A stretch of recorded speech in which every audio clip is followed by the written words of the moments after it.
Welcome everybody to the continuation of June 18, 2020 regular meeting of the Richmond City Council. To finish the budget session, item Y8, fiscal year 2024-25 proposed operating budget, and fiscal year 2024-25 to 2028-29 proposed 5-year capital improvement plan budget. Please, Madam Clerk, roll call. Councilmember Bana, Here. Vice Mayor Jimenez, Presente. Councilmember McLaughlin, Here. Councilmember Robinson, Here. Councilmember Willis, Here. Councilmember Zepeda, Here. and Mayor Martinez will be joining us via Zoom, but he is currently not online yet. Okay, so he's absent. Item Y1 is to adopt a resolution approving, one, a fiscal year 2024 proposed operating budget and fiscal year 24-25 to fiscal year 28-29 proposed 5-year capital improvement plan budget. Thank you. So, We do not have any requests to address the council. If there's anyone online that would like to address the council, please raise your hand at this time. And when we come to the public comment portion of this item, then you'll be recognized to speak. and if you are here in the chamber, please fill the pink card so you can speak. Thank you. Okay, thank you. I will pass it to City Manager. Thank you. Good evening, Mayor Martinez and members of the City Council and Richmond community. Shasa Curl, Richmond City Manager. This evening, we are presenting to the City Council the proposed fiscal year 24-25 operating budget and our 5-year CIP budget, commencing fiscal year 24-25 through 28-29.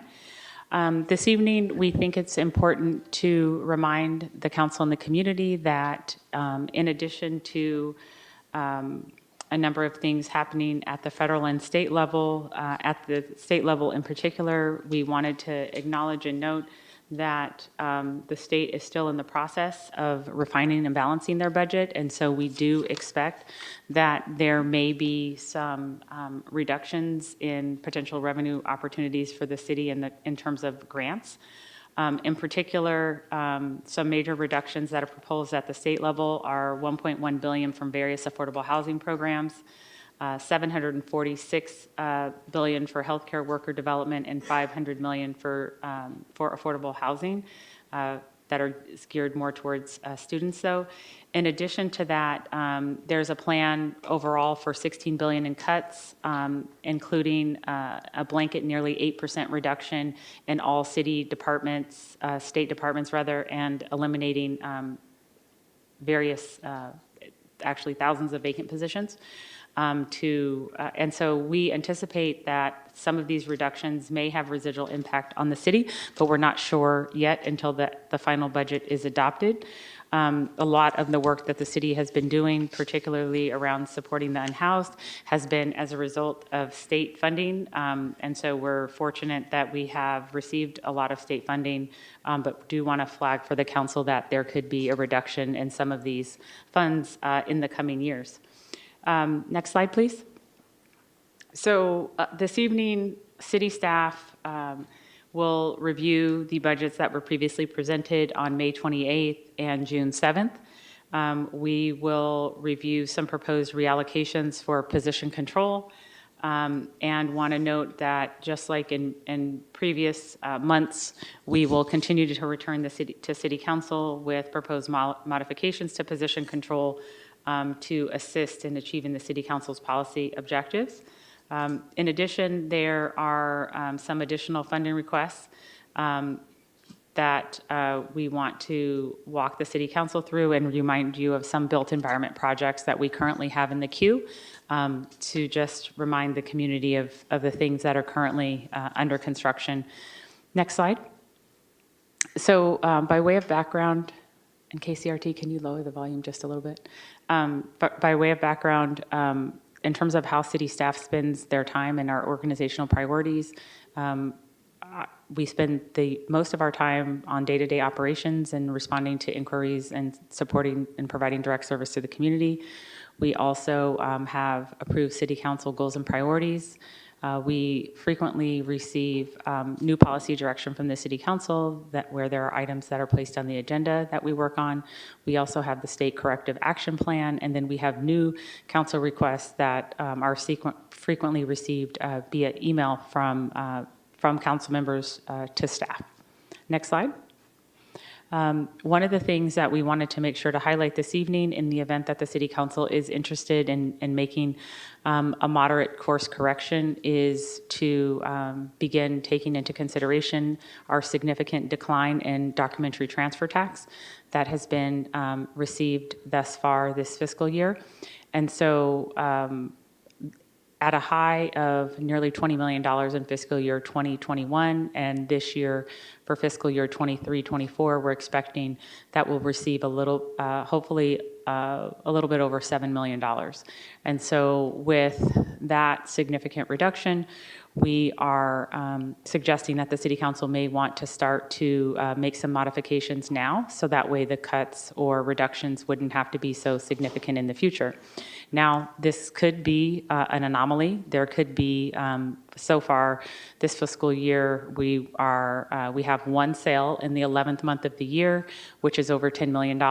And so usually there's at least 5. And so that trend could very well change. But for the time being, we just want to make sure that the council is aware that this is trending downwards as interest rates have increased significantly. It's caused some significant shifts in the real estate market. Next slide. And so with that, I will hand it over to Ms. Andrea Miller, our Finance Director. Thank you. Good afternoon, Vice Mayor Jimenez and members of the council. Can you hear me okay? Good. All right, so this slide just shows a recap of our current fiscal year's budget through March of the current fiscal year, and the proposed budget we presented to you during this current fiscal year plan year. On May 7th, we presented a draft of the budget as there was a balance with revenue equal to expenditures in the amount of $252,509,054. At the June 4th presentation, we recognized that we were anticipating additional revenue in the surplus in our successor agency account of about $2 million, and that's what you see there in the column for the June 4th proposed budget for fiscal year 2024-25. At the we made identified additional adjustments that were needed prior to the June 18th proposed budget presentation, and so we had additional reductions in our revenue, and I'll go over additional line by line the details of those additional adjustments in the upcoming slide 8. But the adjustments reflected a $5.6 million reduction in revenue and an increase of about reductions of about $3.6 million in expenditures, so that our budget remains balanced for a revised budget projection of $248,935,372. Next slide, please. This slide reflects options for the proposed expenditure adjustments. We're proposing a reduction of about $1 million in the reimagining public safety budget. And again, additional details will be provided on slide 11. We're also proposing a reduction of about $1.3 million in the equipment replacement budget and about $650,000 reduction from the operating transfer from the general fund to paving budget, reducing that transfer to about $4 million. We're also proposing a reduction to outside counsel budget of just under $929,000 due to the fact that the city's attorney's office is filling additional vacant positions for total reductions of $3.9 million, just under $3.9 million. In addition, we have about $305,000 in additions we're proposing. $100,000 of that is for the mobile vendor program that may increase additionally at mid-year. We're proposing a $5,000 increase to the expenditure budget for art installations in the City Council chambers, and additional $200,000 for sea-level rise consultant, which the council did direct at the July 11th, 2023 meeting. We are recognizing that now, for a net decrease in expenditures of $3,573,682. Next slide, please.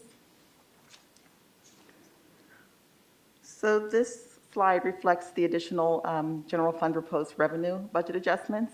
As I've already alluded to in the earlier slide, that at June 4th, we recognized that there was additional revenue we were anticipating in the surplus property for the successor agency of $2,051,207. At the June 18th meeting, or the package you received for the June 18th meeting, we recognized that we had to make further adjustments in our documentary transfer tax estimate based on current year projected revenue, which reduced it by $5.6 million.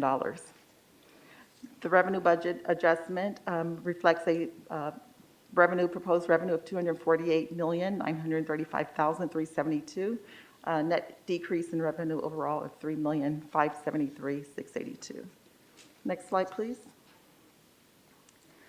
As you may have noticed in the news, that our real estate market has been volatile. Interest rates are trending high. So we've recognized that volatility in our documentary transfer tax data we're proposing.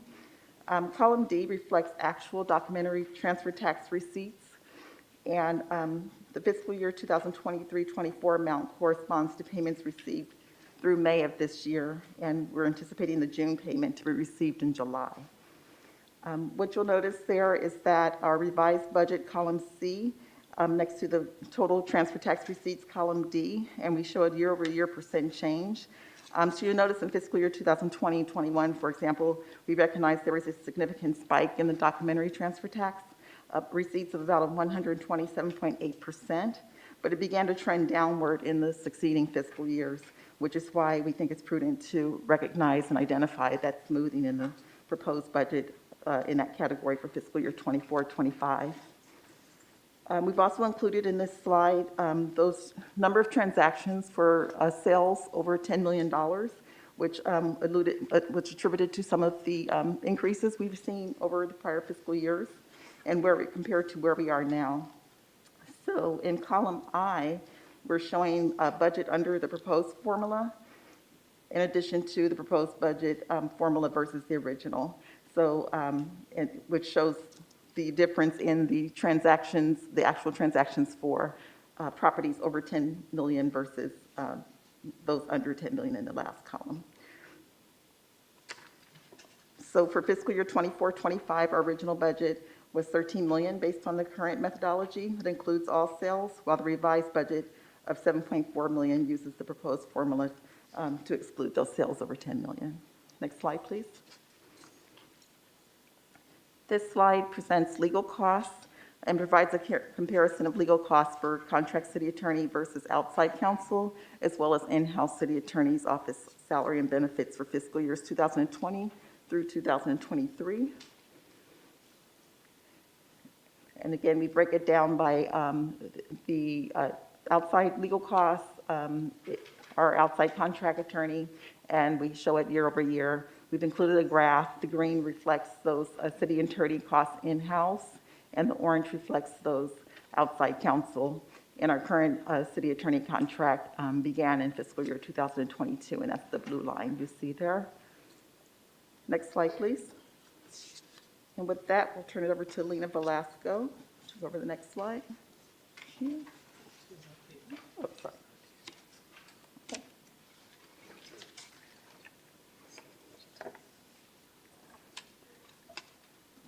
LaShonda, can you call Lena, please?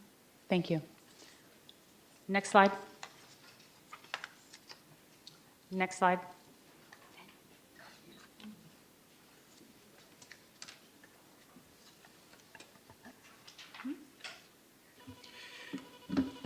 Regarding the Measure J, uses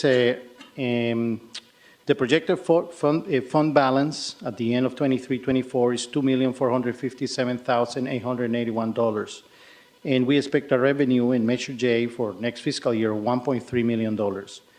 The split of the allocations is a WETAC CCTA dues, $200,000, surface drainage, $300,000, traffic safety, $375,000, traffic calming, a carry forward will be $267,280, and an additional fund for traffic calming, $1.6 million, for a total allocated in fiscal year 24-25 for $2,742,280. Next slide, please. In terms of paving funding, we have three funding sources for the paving program. Gas tax, $3,293,598. General capital, $306,869. And general fund, $4,732,224. That is the current allocation, and the proposed allocations is reducing the general fund by $650,000 to make a total allocated in fiscal year 24-25 of $7,682,467. Next slide, please. Thank you, Daniel. So this Andrea, one moment, please. Ms. Velasco, can you go back and cover slide 11 and 12? Thank you. 10 and 11, rather. Yes, good afternoon, council members. Lena Velasco, Director of Community Development.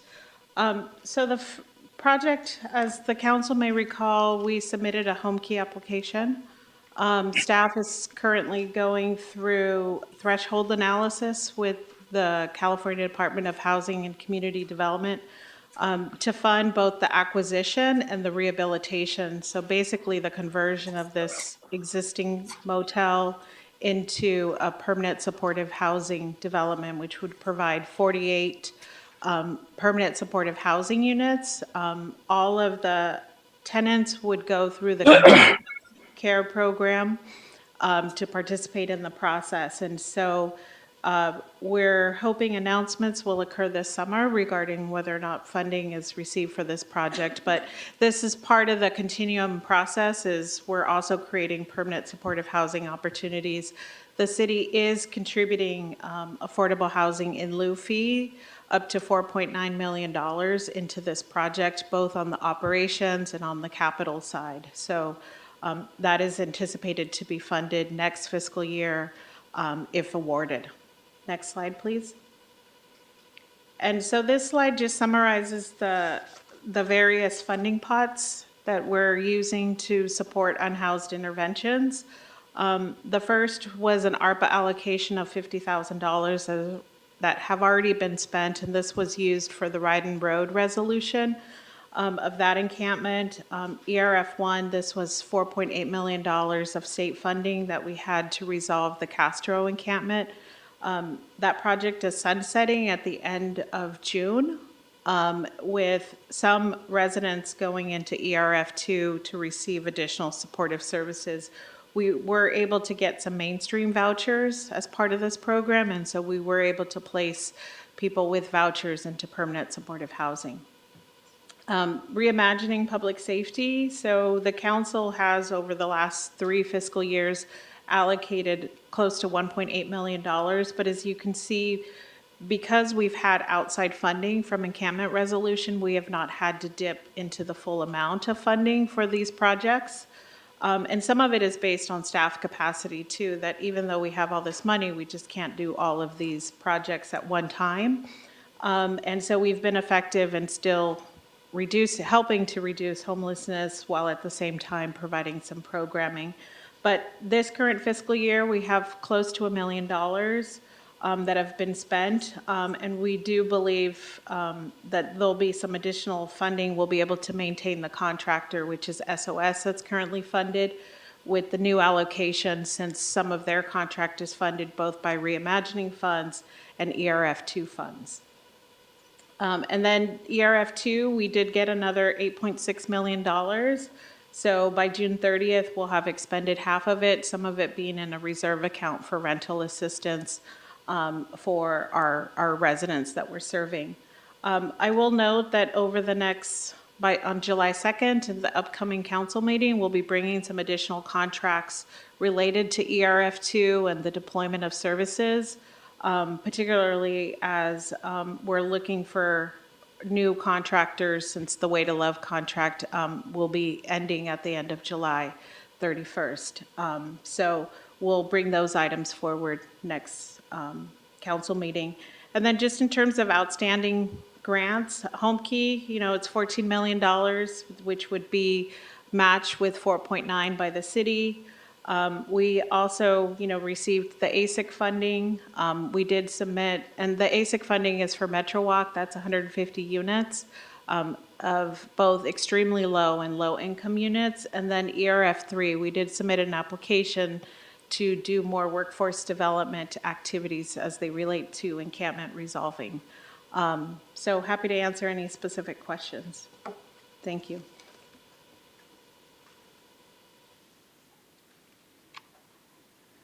Okay, so potential fiscal year 2023-24 unspent funds and pending requests. Staff will have a better assessment of unspent funds available remaining after the fiscal year is closed, which closes at the end of this calendar month. We do have 60 days after the conclusion of our fiscal year to continue processing invoices and applying those to the current year's fiscal year's budget. So we'll have a better assessment. In addition to that, where our audit is planned for the month of October. And so once the fiscal year is closed and our audit is completed, we'll have a better assessment of potential unspent funds to fund additional items we listed here. It is the council's guiding fiscal policy that we maintain a 21% reserve. So we will require, based on the budget that's adopted this evening, an additional $5 to $5.7 million to bring our current reserve balance up to the 21% reserve threshold.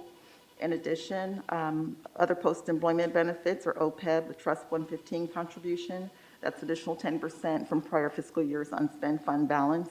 And in addition to that, our CalPERS Pension Trust 115, there's an additional 10% contribution to the trust fund from our prior year unspent funds. And once those additional adjustments have been made and the available unspent funds is determined, we've included a list of other project and program priorities for council's consideration. Included in that is the Booker T. Anderson Community Center, exterior improvements to be determined, the amount to be determined. The main library renovation project, additional funding of required of $4.1 million. For Borman Park, additional funding of $1.9 million. The fire apparatus of $1.3 million. That is the adjustment to the equipment account I alluded to in earlier slides. Facilities need assessment of $500,000. Point Melati Bay Trail erosion of $3 million. Citywide historic preservation to be determined. Dog park assessment to be determined. Mobile vendor program, $100,000. Point Melati street safety improvements to be determined. Carlson Avenue traffic calming to be determined. Canal Boulevard gates, $65,000, and additional CAP public art amounts to be determined. Next slide, please. City staff, as Lita Velasco alluded to already earlier, city staff, they actively apply for and are awarded various grants throughout the year to supplement funding for various city services and projects. There are currently approximately 150 active grants citywide, totaling $240.6 million. Grant expenditures can span multiple fiscal years over the grant award period. And we have in the current fiscal year, 2023-24, some grant funds balances that will be carried forward to the next fiscal year. And LaShonda will go over several grant programs in the next slide. Good afternoon, Vice Mayor Jimenez and City Council members. My name is LaShonda White, Deputy City Manager for Community Services. And thank you, Andrea. So in addition to the fact that we as city staff go after grants, we also disperse grants, which I think is really important for community to know. And we're very proud of the grants that we have within the city of Richmond that we're able to give out to support a lot of the wonderful work that is done within the community. Here I'm highlighting 4 of our major grant programs. We have a Love Your Block grant, and I'm showing just what we have awarded in the current fiscal year in terms of number of grants as well as the total award amount, and then what's proposed in the budget for fiscal year 24-25. So for Love Your Block grant, current year awarded 5 grants, totaling almost $50,000. But since 1920, we've awarded over $200,000 in grants to support over 44 projects. You have the Neighborhood Public Art Grant, the mini grant program. We've awarded 8 in 23-24, totaling almost $65,000, and the same amount is proposed for next fiscal year. We have our Environmental and Community Investment Agreement, or ECIA grant. In the current year, we've awarded 17 organizations grants totaling almost $270,000. We've upped that for next fiscal year to over $600,000. So we're excited about that. And then finally, you have your Richmond Fund for Children and Youth grant. And that is where city voters have elected to change our charter and include up to 3% of the general fund is allocated to the Richmond Fund for Children and Youth, with the purpose of giving 85% of that back out to support organizations. It could be local government as well as nonprofit organizations that support young people up through age 24. And so over the past 3 years, we've been able to award grants totaling $4.5 million to 57, awarding 57 grants totaling $4.5 million next fiscal year, because our general fund revenue number goes up, so does the 3%. So we're estimating, and this is about $6.4 million that we'll be able to give back out annually starting in 24-25 to organizations, and that's about 85% of our 3% allocation. And I also have the link if people are interested in going to learn more about any of these grants. That website is there. Next slide, please. Want to highlight some of the general fund public safety investments that we make here in Richmond. We've talked about our reimagining public safety work, so we have a wonderful task force that has been working for a number of years and recommended to City Council 4 intervention areas that they really wanted to see supported. We have unhoused intervention, community crisis response, youth works, and Office of Neighborhood Safety. The City Council approved those recommendations, and annually, since that recommendation came from the task force, the City Council has approved funding to support those 4 intervention areas. I do want to give a shout out to the task force. Their last meeting is this Wednesday. Actually, they are sunsetting. And so they've done a wonderful job, and we thank them for all their work. And so including just Office of Neighborhood Safety and these alternative intervention areas, we have almost $10 million that's proposed for 24-25 with regards to public safety investments. And then you see your traditional public safety departments, police at 86, almost 87 million, fire at 44, totaling 131 million. But I also want to mention that I see the library and our Literacy for Every Adult program, as well as recreation and employment and training, as investments in public safety as well. I believe that they are essential and meaningful resources for community. They provide meaningful interactions to our Richmond residents, and they provide safe and trusted spaces for our community to be in. And for library, we have $6.8 million from the general fund that's invested in library and LEAP programs. And then for recreation, we have $8.9 million. So I just think it's really important to share and to celebrate the resources that we've been able to put into our public safety work. And with that, I will turn it over to Rajana Maharaj.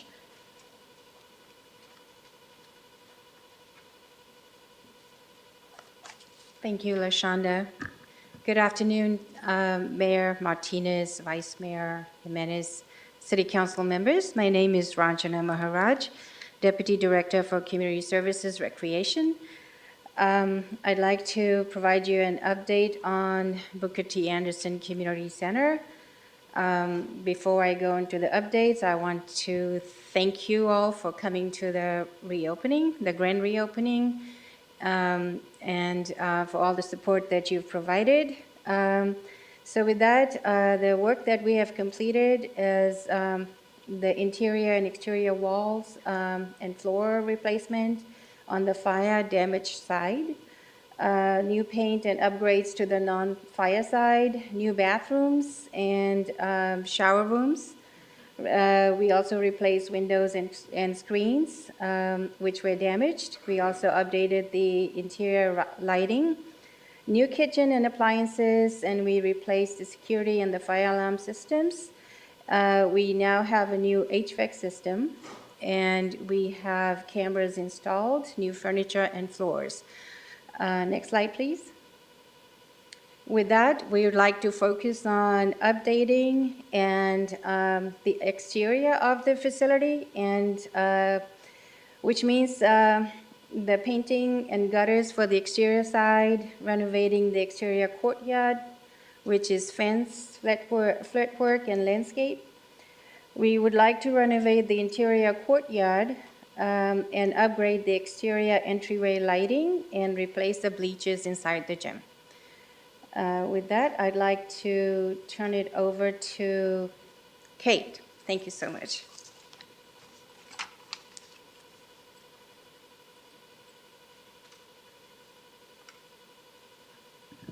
Hi, council members.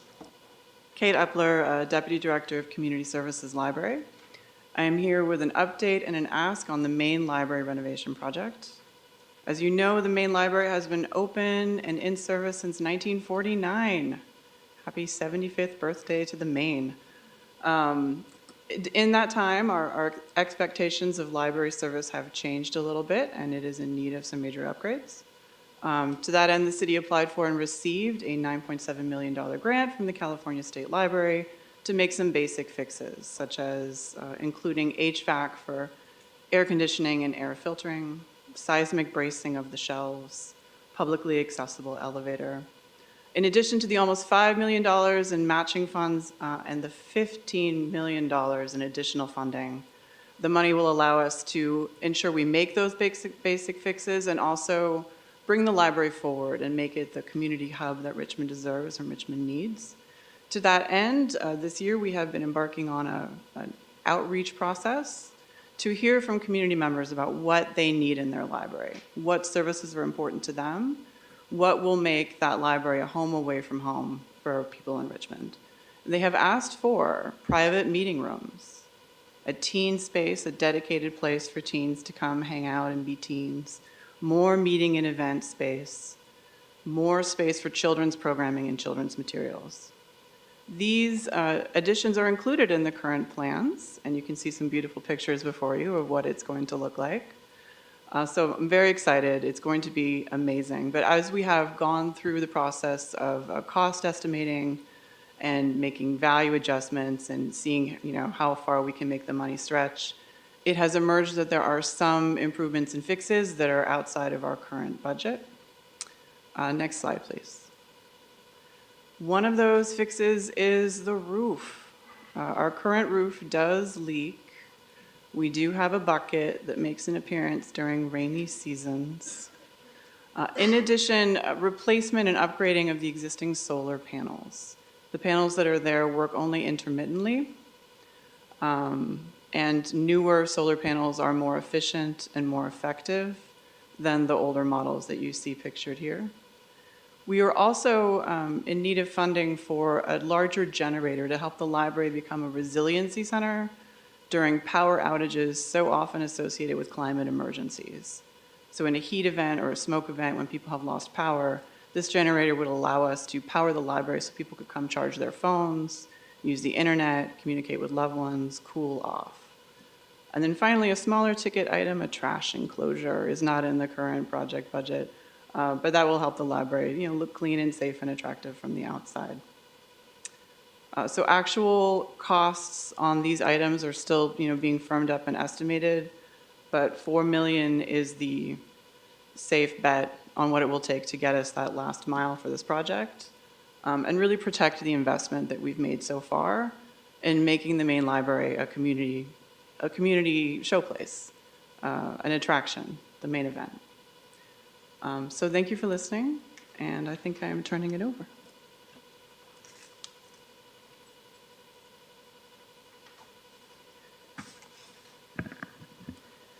Good evening, Mayor Martinez and Vice Mayor Jimenez and fellow council members. My name is Joseph Munoz, Capital Projects Manager under Public Works. We're here now presenting the Borman Park slide, which is estimated to be completed on June 2025. Currently, we've now identified a shortfall of approximately $1.9 million. The current project budget is funded through three sources.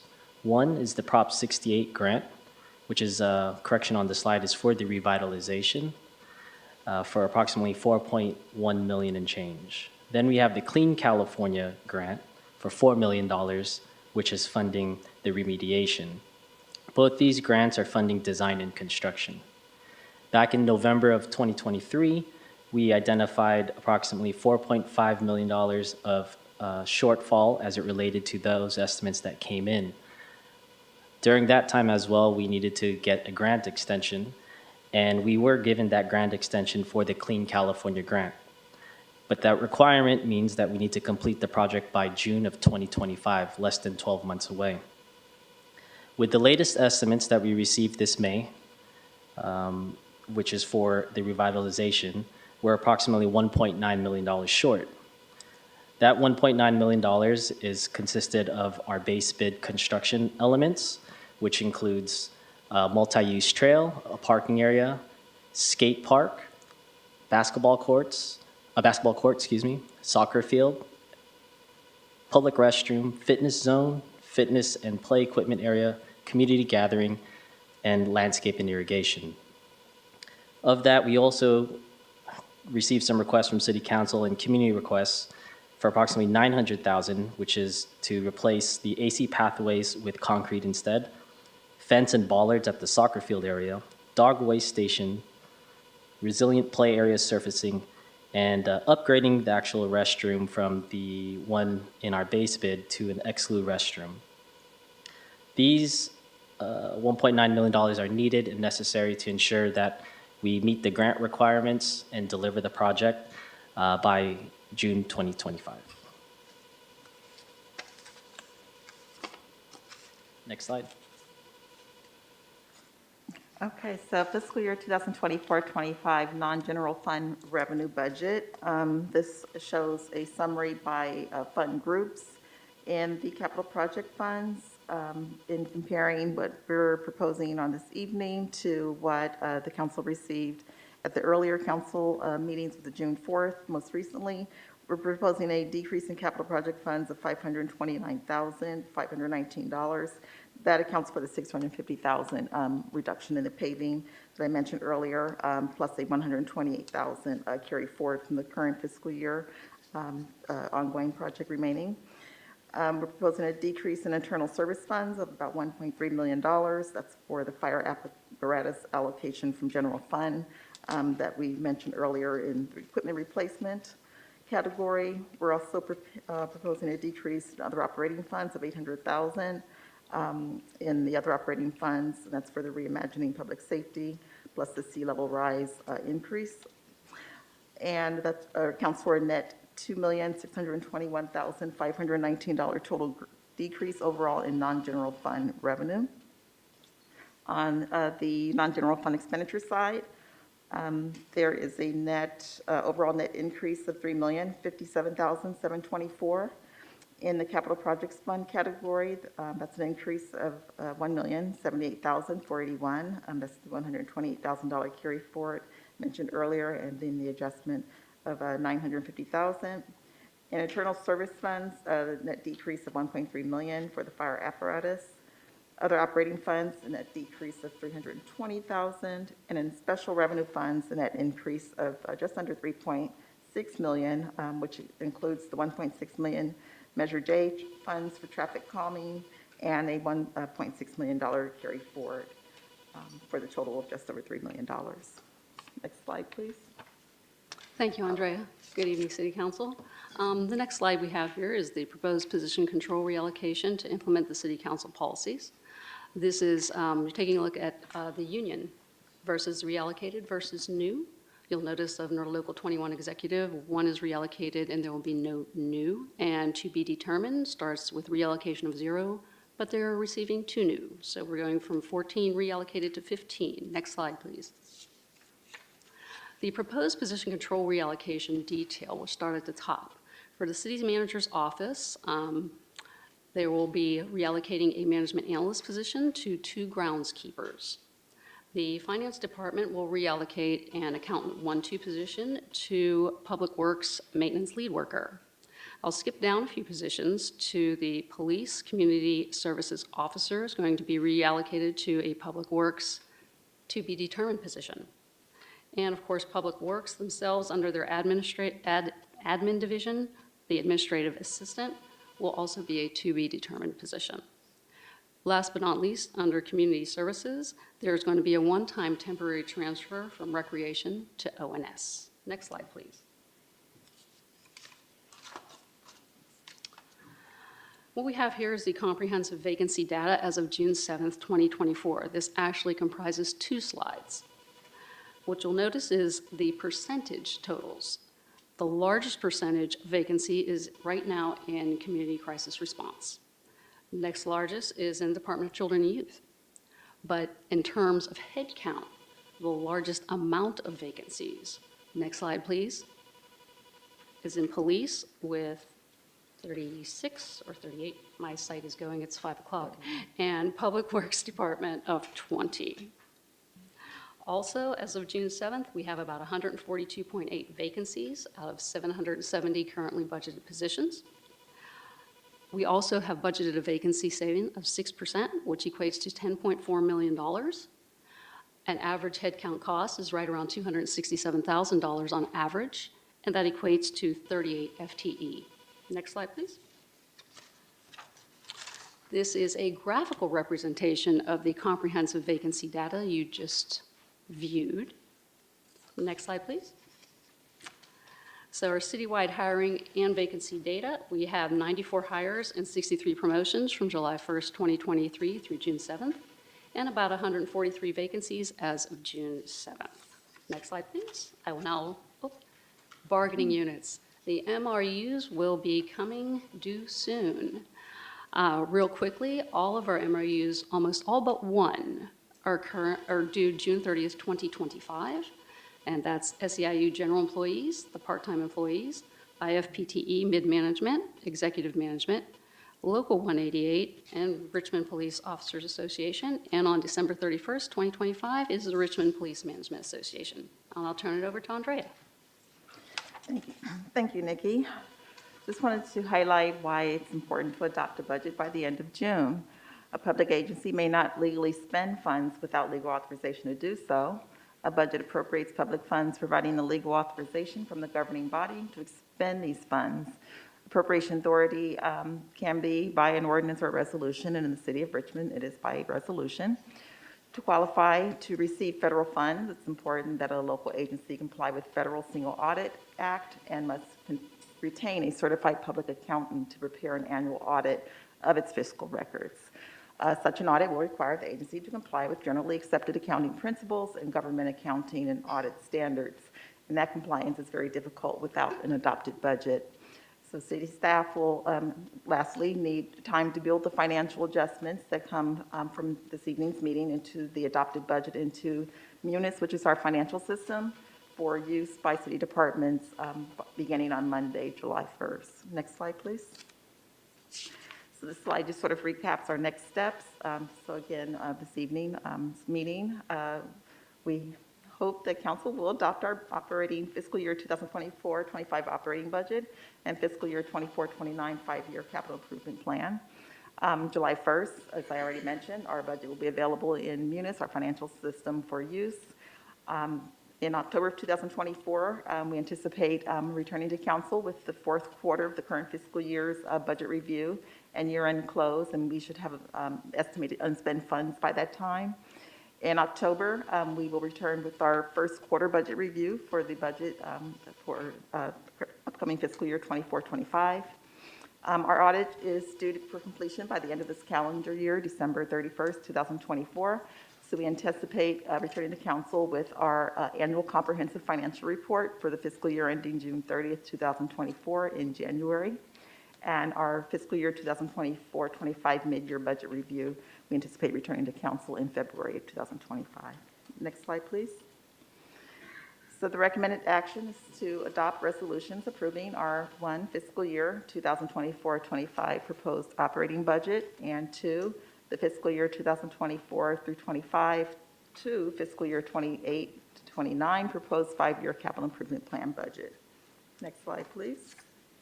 And with that, we thank you and we'll receive questions.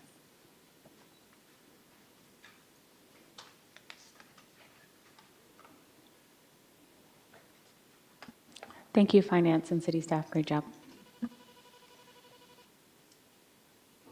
Thank you, everybody. Questions? Let's go to public speaker first and then to discussion.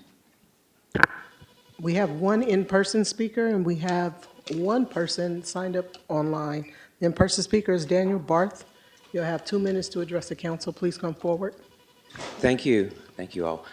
I'm Daniel Barth with Safe Organized Spaces Richmond, and we're really excited to have our ongoing partnership with the city and with the public agencies and with our community partners as we continue to build capacity to do what needs to be done, which is not just episodic interventions, but ongoing support to the community, to our unhoused neighbors, to our neighborhoods that are affected, and to continue to build a partnership with our public agencies, which we've, I think, done so well. So I'm looking forward to understanding more that it seems to me that the augmented budget will be supported by funding from the ERF2. So that's a conversation I'm looking forward to having with the city community development department, because if that's not the case, then what we have is we're signaling on 2 days before the Reimagining Public Safety Community Task Force sunsets, signaling that even before it sunsets, we're going to diminish the impact that we, the council and the city, the public, have agreed are the interventions that we see as alternatives to policing and criminalizing, in this case, homelessness.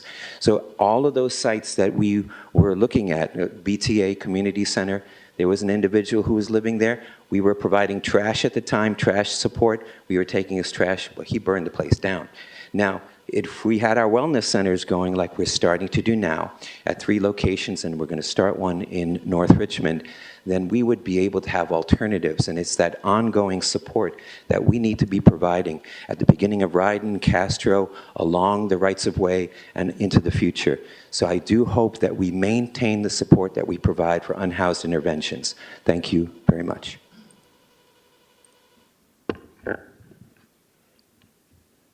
Chesor, please call the speaker. Okay, I have Kimberlyn Carson Thrower. You'll have 2 minutes to speak. You can go ahead and start. Kimberlyn, you have 2 minutes to speak. You can go ahead and start.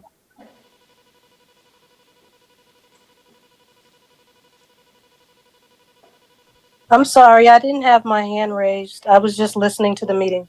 Okay, thank you. So no more public speakers. Thank you. So if there is any questions. Okay, Councilmember Gale, Councilmember Bana, Councilmember Willis, Councilmember Cepeda, and Councilmember Robinson. So my comments are about the $1 million taken from the Reimagining Public Safety Funds for unhoused intervention.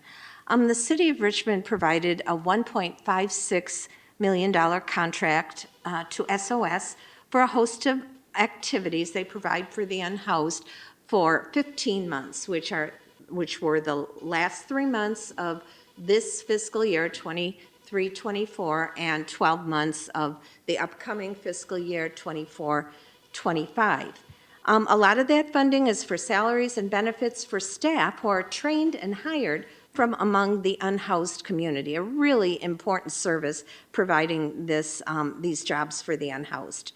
Now, SOS has spent about $67,000 to $70,000 a month for April and May out of this contract money.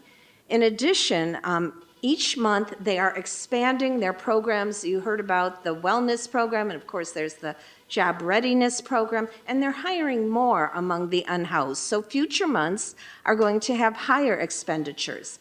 They will need that full $1.56 million. By taking away 1 million from unhoused intervention, there is not enough to provide the full amount of the contract, which we are legally required to honor and fulfill. In addition to the SOS contract, I am working with various nonprofits to come up with sites for new tiny villages, adult tiny villages. We have a youth tiny village that is already in process. These tiny villages are per the council's goals. Although fundraising will be happening from these nonprofits to pay for such development of tiny villages, there is often a request from funders that the city have some skin in the game. So I'm hoping we can find a way to add that 1 million back, perhaps even more at some point. If not now, I would like to ask the council to put the 1 million back into unhoused intervention and make a commitment today to do that when our unspent funds, at least an estimated unspent funds, come back to us in the fall, in October, I believe I heard in the presentation. Now, I want to share that tiny villages are the 21st century way to help the unhoused. I recently read an article in the Orange County Register saying that shelters are no longer sufficient given the cost of housing in California, the extreme, massive housing crisis we live in. So short-term stays at shelters or motels, or even a 1-year stay at an apartment through our Housing First program, are insufficient for unhoused to get their lives back on track. They need a longer period of time, and they need that community support, that peer support that tiny villages provide.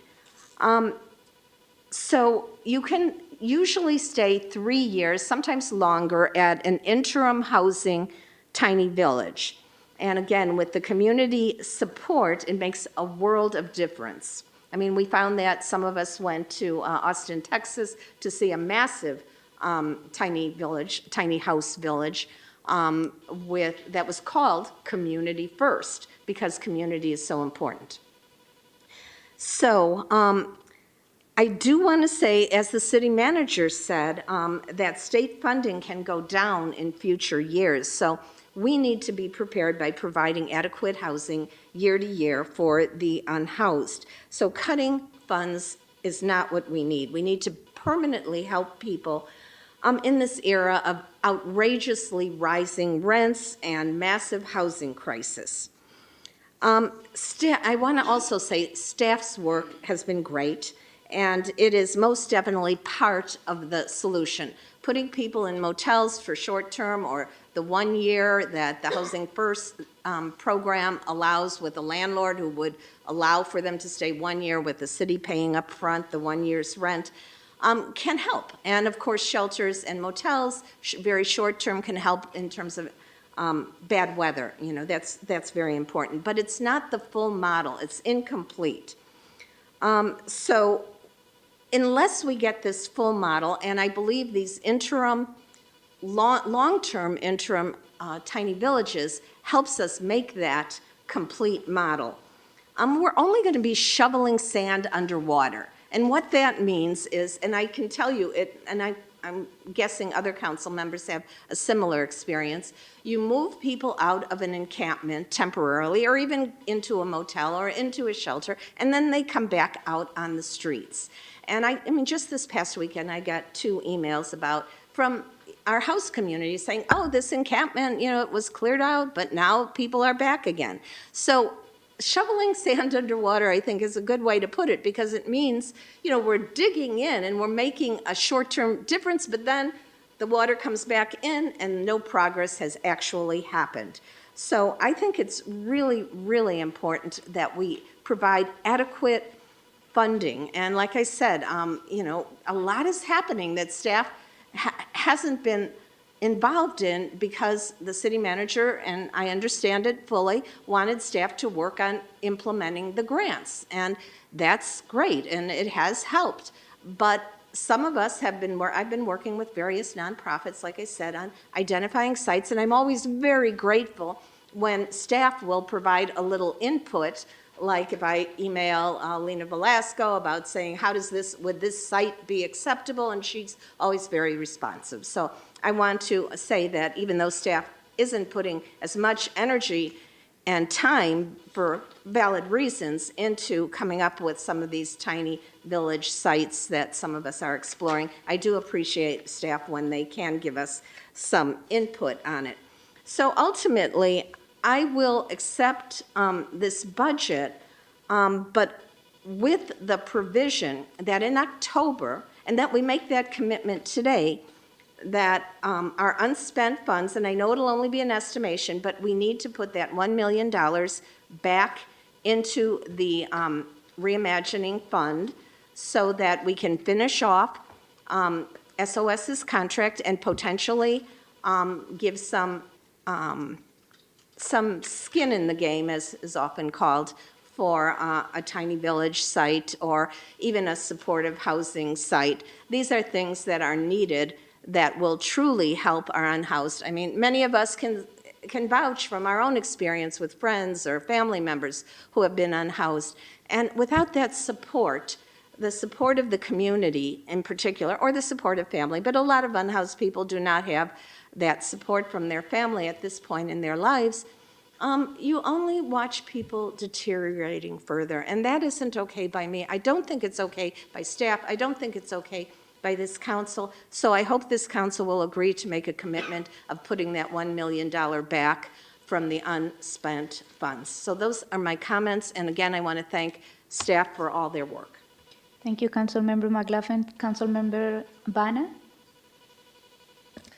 Thank you. I have some questions and some comments. I'm going to start with questions. Can I ask in general what the grant sources are? We had lots of grants, 240 million. Are they state or federal? And what is the expectation for them in the future? While we don't have the breakdown in front of us, it's a combination of federal, state, and local grants. There's a combination. But we don't know majority. I did not bring my details. It's a very large spreadsheet. We Sorry. can look it up and We can look it up. respond to you in a minute. Okay, thank you. I have a question about the library. At the mayor's conference, I learned that all the libraries are funded by the county except for Richmond Library because it's the oldest library. But I assume we're receiving some budget from the county for the library, right? The other cities pay for library services from the county. We have our own library system, and that's the policy direction of the council. Oh, so it's the other way around. I thought we would receive money, but if we went with the county, we would pay the county for the service. The other cities pay for service. Got it. Thank you. There was a note about moving some community services officers to public works. Are they sworn officers, or what does a community services officer do? And are they, same officers are moved to public works, or positions are slashed and new hires are done? The community services officer position is currently unfilled in the police department. That's why I spoke to Chief French, and she agreed that we could reallocate those positions. But what do they do? I'm just curious. They don't do anything right now because we don't have them. Well, if we had them, what would their duties be? There's not an updated job description. Got it. Thank you. And is there a policy for dog waste stations? They're going to be at Borman Park. Does the city have them in general in other areas or no? Daniel?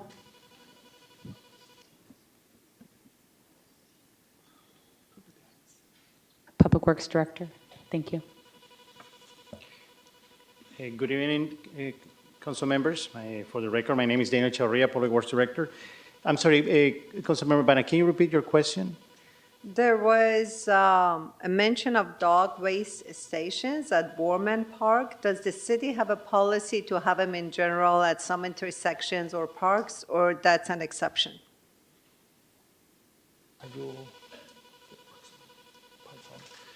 We only have it at parks only.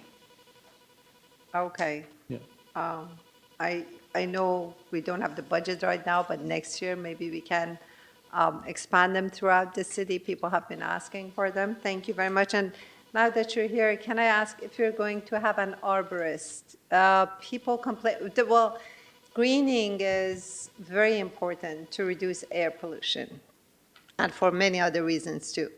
But then people complain that city trees are not maintained properly because the city doesn't have an arborist to say how they should be trimmed and stuff.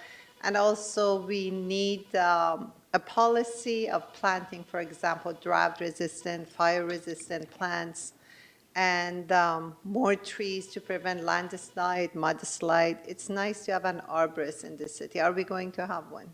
Councilmember Bonnet, that's one of the items that we're working on with the HR department and meet and confer. I mentioned that at the last meeting, that we were trying to refine the job description to determine if that is a skill set that we can incorporate into an existing position or if it should be standalone, and so that's still in progress. Okay, so we'll have it one way or another. Yes. Thank you very much. Excellent. Thank you. I'm done with questions, and now I have a couple of suggestions. With the recent shootings in the city, it's very important that the city takes some proactive steps to address the issue. We had the Remembrance Day on June 7th, the first Friday of June, National Gun Violence Awareness Day. Many community-based organizations participated, and at the end of the day, they said it was a good event, but we don't want to go home. We want to continue conversation with the city about how we can help the city, how the city can help us, what's needed, what are the gaps in services, what areas are being addressed effectively by the city. Long story short, they proposed an initiative to reduce gun violence. And they want to continue these discussions with Office of Neighborhood Safety, with Community Crisis Response Program, with Richmond Police Department, and we would like to extend it to the DA's office and also include larger entities like RICE, Family Justice Center, the Latino Center. So I would like to ask for $50,000 budget for an initiative to reduce gun violence in the city of Richmond in collaboration with community-based organizations, and we hope to have a summit where we get together and discuss everything in addition to continuous meetings throughout the year. And at the Gun Violence Awareness Day, we had our poet laureate, Stephen Sharpen, read a couple of his poems, which was very effective, very touching. Art is a very effective way for nonviolent communication, and I would like to ask for promoting that, promoting poetry throughout the city, having poetry contests at our high schools, run by our poet laureate, and for that purpose, increase his stipend from $1,000 to $10,000 a year. Many cities, without making that requirement for holding poetry contests, they have a stipend of $5,000 for their poet laureate. Ours is only $1,000. By increasing it to $1,000, I would like to ask that we add to the duty holding poetry contests in our 3 high schools, plus additional $3,000 for awards, poetry contest awards in the high schools. Vice Mayor, may I respond? Yeah. Okay, Councilmember Bonnet, just by way of background, currently my understanding is that the poet laureate does not receive a background check, and in order to work in West Contra Costa Unified School District Public Schools, that would be a requirement. So I just want to flag that for the council so that you're aware that if you make this change, that would likely be a necessity. Sure, thank you. Thank you. Councilmember Gudes? Yeah, thank you, and thanks for the presentation. and just all the work that actually went into it. I know it was a lot, and I also see tomorrow's agenda, so thank you, everybody.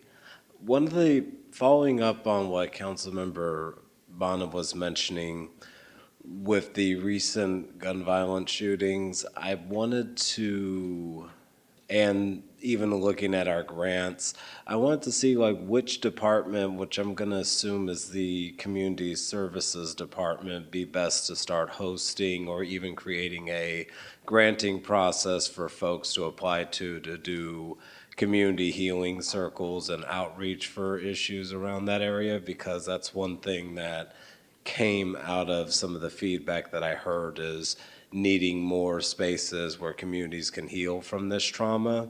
And I know our city departments have a certain amount that they can allocate before coming to the council, but I wanted to get staff's advice because this is a really important thing and requires a bit of urgency. And we do have community-based organizations locally and countywide that are experienced in doing that. So what would be the best way to go about creating a process to start consulting with folks that could work within our community to do community healing around gun violence? Thank you for your question. So the City of Richmond currently, there's 2 grant programs right now that organizations can apply for. So for us as city staff to give money, it's usually, it's through has to be through a proper procurement process. And so we do have our 2 grant programs where we put out applications and it's competitive. So in the Richmond Fund for Children and Youth, the past 3 years, there has been a category where we have allocated funding, dedicated funding for violence prevention. So organizations could have applied for funding through the Richmond Fund for Children and Youth. Organizations annually can apply for funding through the ECIA grant program, which is more general. And we give up to grants that range up to $50,000. So organizations could do that to get funding. Otherwise, for us to give funding to a specific organization, we would be doing a sole source, and that's very difficult for us to do. So we would have to put out an RFP for what it is you're asking for around healing circles or any other item like that, so that all organizations that have the capacity to do that work could apply to actually do that. I don't have a way to give money to organization A or B outside of a proper procurement process. Okay, and I know this is a potentially a dumb question, but all the RFPs have to come through the council first before they get set out, or is that only if it's over a $10,000 limit? So city staff, for our RFPs, as far as I know, they don't have to go to council to be released. We internally will create an RFP, develop it, and release it. The funding is usually for whatever that project is, has already been approved by city council. So city council, as an example, will say you approve allocating $600,000 for ECIA grants. And so because of that, we know our process is to develop and release an RFP for grants. And so we'll do that internally. Okay, thank you. You're welcome. And in terms of the library and a few of the other number of other projects that are having funding gaps, I know there's probably in the short term, it's something that's still going to need some work on, but in a long term and just kind of paying attention to the Measure X County funding cycle, what is just the general strategy on making sure that if we're identifying things like the library's roof needs to be fixed, how are we making sure that we're staying on top of that county process, just to make sure we're applying ahead of time and having those proposals also for the county to help fix some of our funding gaps?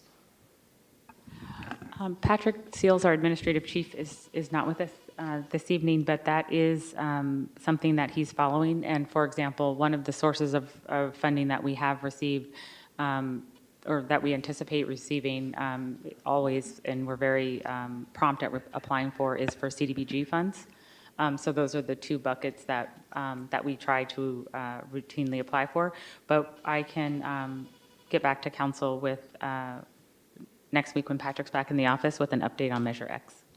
Yeah, because I think at this point in the process it's too late now, but just looking into the next into the next year, making sure that we're on top of that because we don't know how the rest of this year is going to shape out. It sounds like there's a lot of things that we just need to wait to get fleshed out and only time's going to tell, but I at least want to make sure that we're taking advantage of other sources because, yes, the state may be dealing with its cuts, and I know I've already heard of some, but we do still have that county process that we can apply to, and honestly, it might even be worth looking to see if there's already funding that was set aside for specific projects that the city could potentially apply for without waiting to go through the whole proposal process. And yeah, I agree. We won't repeat what she said, but I do agree with Councilmember McLaughlin. Like, I'm not completely on, I understand staff's reasonability, but I'm not completely on board with taking that 1 million away. I'll just reiterate, it's very easy to become homeless and very difficult to become unhomeless. So, you know, addressing that problem head on is going to be important, especially with the current cost of living climate that everybody's experiencing, to where I even know our own city of Richmond employees are barely scraping by with the cost of living of just being in the Bay Area in general. And just to end right here with a comment, I know we'll have a city council meeting tomorrow and then July 2nd. The recent shootings have just kind of popped out of nowhere, and making sure that we are at least being responsive and creating that granting process and getting proposals on folks that can start coming in and working on some of that community healing work. It's just something I want to make staff aware of. I know we do have organizations like the Latina Center and many others around here that can help do community healing. And I know I've also worked with folks like NAMI Contra Costa who go countywide to help host spaces and work with churches and religious organizations to do community healing as well. So I really want to jump on that because, yeah, it's a situation that just frankly makes me speechless, and I really don't know what else to say except just that. So I'll close out right there, and yeah, thank you for the budget in front of us today. Thank you, Councilmember Willis. Councilmember Cepeda. Thank you, Ms. Vice Mayor. I want to thank staff. It's great to see you all, and thank you for your time tonight. Not a usual night, but thank you for being here and presenting. It's a great presentation to be able to see all your hard work. I feel like you all had 1 or 2 slides, and I'm sure that didn't encompass all the work that you've done from the past couple of months or the year. So thank you for that. I want to acknowledge that there. A couple of questions. I'll start off with the library. When do we potentially break ground? With the current funding that we have now, when are we expecting to break ground? Hi, thank you. May or June of 2025. May or June of 2025. Thank you. And from there, and thank you for the list of wants, because, and I know that when I had the opportunity to meet with the consultant and yourself and others, I had a lot of wants, because my want is to build a future library, the library of tomorrow, and not do very much of yesteryear's library. I think people are looking to do a lot of other things from a library, not just go and read books, but have it as a community area. So thank you for that there. When do you need the additional funding by? If we're looking at May or June of breaking ground, do we need to say we have all the money now, or can we get them in pieces?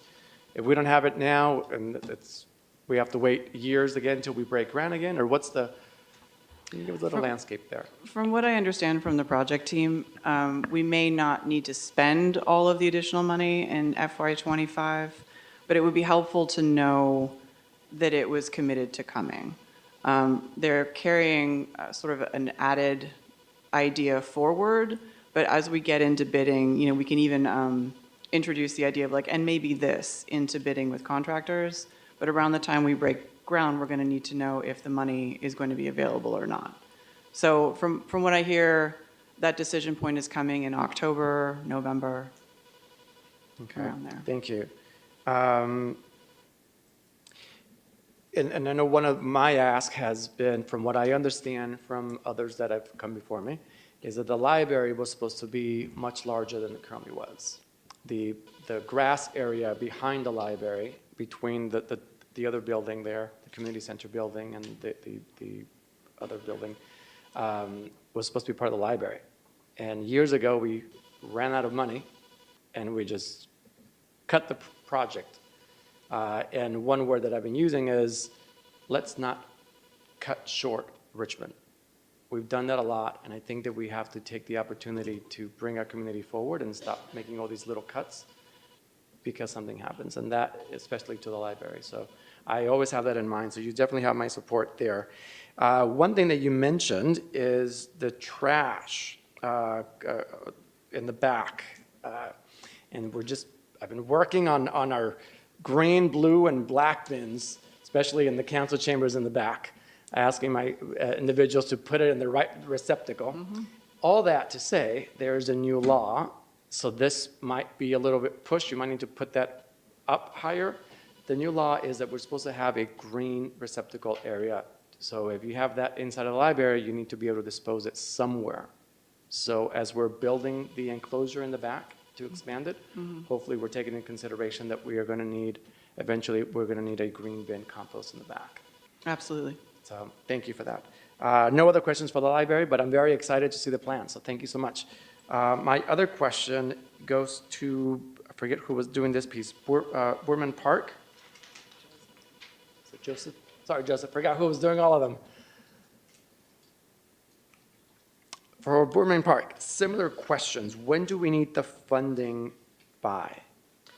We are anticipated to go out to bid for the project this August. And depending on how that goes, we're looking around September to October to award. Okay, but the funding, when do we need it back by? If we don't put the money in the budget today, can you wait another year to get that money? Can you wait 2 more years? No. Or what's the timeline there? No. So Councilmember Zepeda, the reason a couple of the council members through the budget process asked us to make sure we remind the council, like, what are the things that are currently in progress that we're right on the precipice of implementing. So that way, as council members, as you all are thinking of new ideas, you remember, kind of what's already in the queue, and to reiterate the commitment to the built environment that you all have made with your goals and priorities. We thought it would be important to highlight that these things are in the pipeline, and that we're in a very high inflationary environment when it comes to construction. And so that we think that it's prudent that as we move along with this process, we have initial estimates, we'll let the council know what we think the gaps are, and once the bids come in, we'll come back to the council and let you know what the bids were, and hopefully there's pretty close to alignment, but frequently projects go out to bid, and sometimes there's significant increases depending on how many firms bid, and so we just want to make sure that we're keeping the entire council informed as we move through this process. For Boorman in particular, our expectation would be when you return from your recess that we would provide an update and seek funding at that time as needed, and then the library shortly thereafter. And so we're just, again, flagging this for you so you see what's forthcoming in the future. And is there any funding, the grants, you said to meet the grant requirements, are we at a place where we might not be able to meet the grant requirements because of funding, or are we okay with the grant requirements so far? We will need the additional funding to satisfy the deliverables of the grant. So that's what's been identified. And currently that's $1.9 million for what was listed there. Okay, thank you. No other, well, the other question, I think it was for Daniel, so thank you. For Measure J, towards the beginning of the slide deck was Measure J.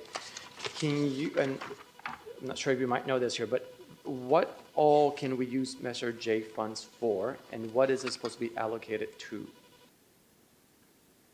And I'm not sure if you have the answer now, and I can get it later if you don't have it. KCRT, can you go back to slide 12, please?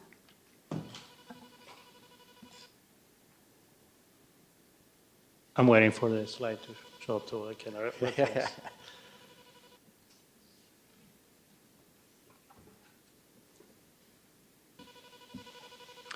So the allocation of Measure J is what is shown in this table.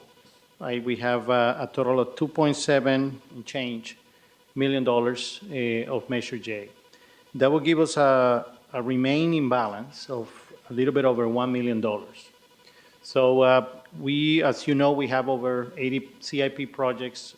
A lot of them have come with budget that are 3-4 years old. And when we go out for bids, we are receiving higher bids. And not only because we're talking about budgets that were established a long time ago, but also the inflation and the new bidding reality. So we believe that we're going to need these funds to fill some funding gaps here and there, and that's why we don't want to go and commit those funds yet. Definitely, as we progress in this bidding process, we'll be able to come back to City Council and let you know, well, you know what, we haven't spent any of these. These are the options, or we have spent some money and this is the balance. These are the options. So that's how we plan to do it. Thank you. What is Measure J funds supposed to be used for?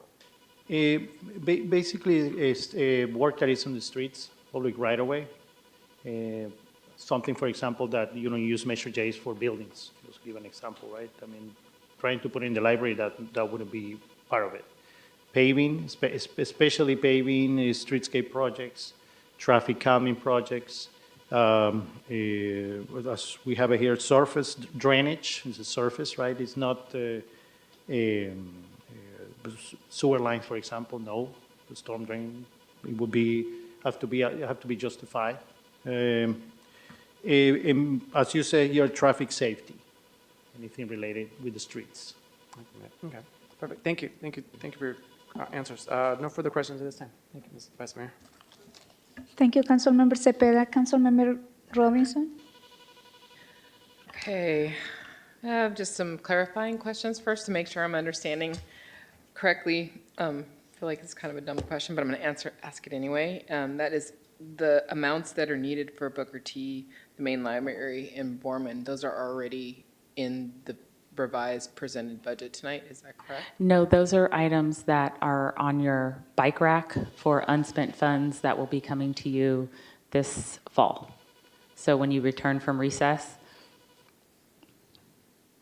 In October? Okay. Yes. And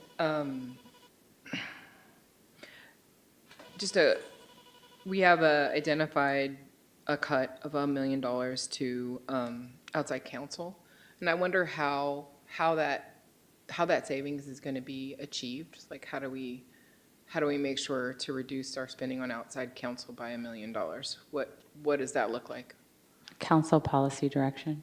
And also we'll work with our in-house staff to continue to hire up. And so our expectation is, because at one point there were, I think, just 2 attorneys in-house at one point.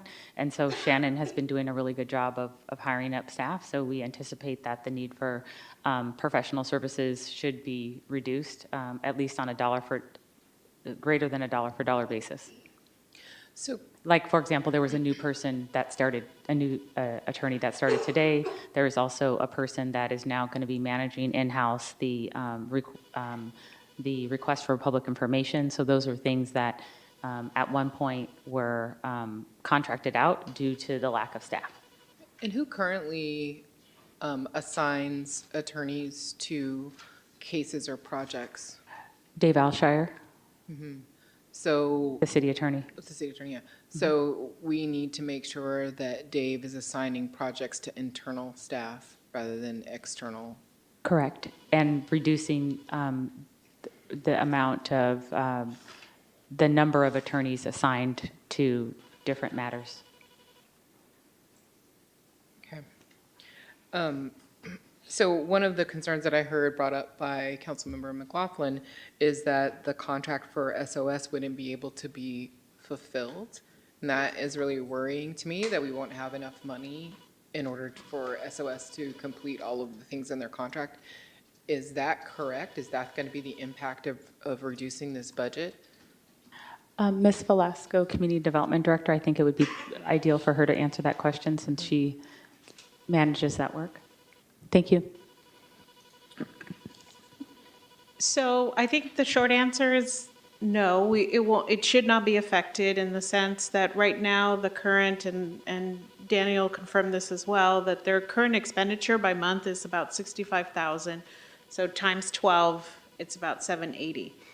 However, their contract will have it has additional funding more than what's allocated, but when we brought the contract to council, we anticipated that SOS would be supporting encampment resolution related to ERF2. So when we came to the council, we said there's two funding sources for that contract. One is the Reimagining Public Safety allocation for the unhoused interventions, and then also through ERF2, which is our Cal ICH grant.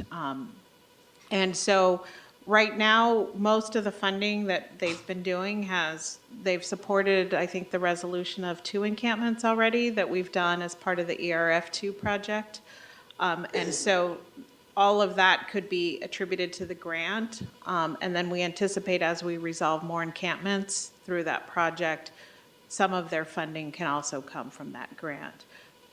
But I think too, we'll be looking, again, in October, as we understand what the expenditures, if there's opportunity to recapture funds. So the original contract amount to SOS was what again? Can you remind me? It was about 1.5 million, but it was a 27-month contract. So it started, I think, in March of 23, 15 months. It was from April to June of this From April to June of this fiscal year, and then the 12 months of next fiscal year, is what I understand. Yeah, so 15 months. So it covered, you're correct. Sorry. So that's about $100K a month if it was evenly spent. But you're saying that they're so far haven't been evenly spending. So in effect, this would cap their spending because we don't think it will have to cap because again, we have ERF2 funds we can pull into the project as long as it relates to that activity. Yeah, that's what I was going to say. I thought that, and maybe I'm remembering this wrong, I thought that that new allocation of funds were for things that were outside of the encampment. It was work. meant to be blended because again, a lot of the street outreach and the supporting of encampments they're doing are part of our target sites along the I-8580 corridor. So technically any services they're providing to our target encampments can be billed to the grant. Because I thought the work was, and maybe Daniel, or I'm not sure, but I thought the work was around this idea of the wellness centers and the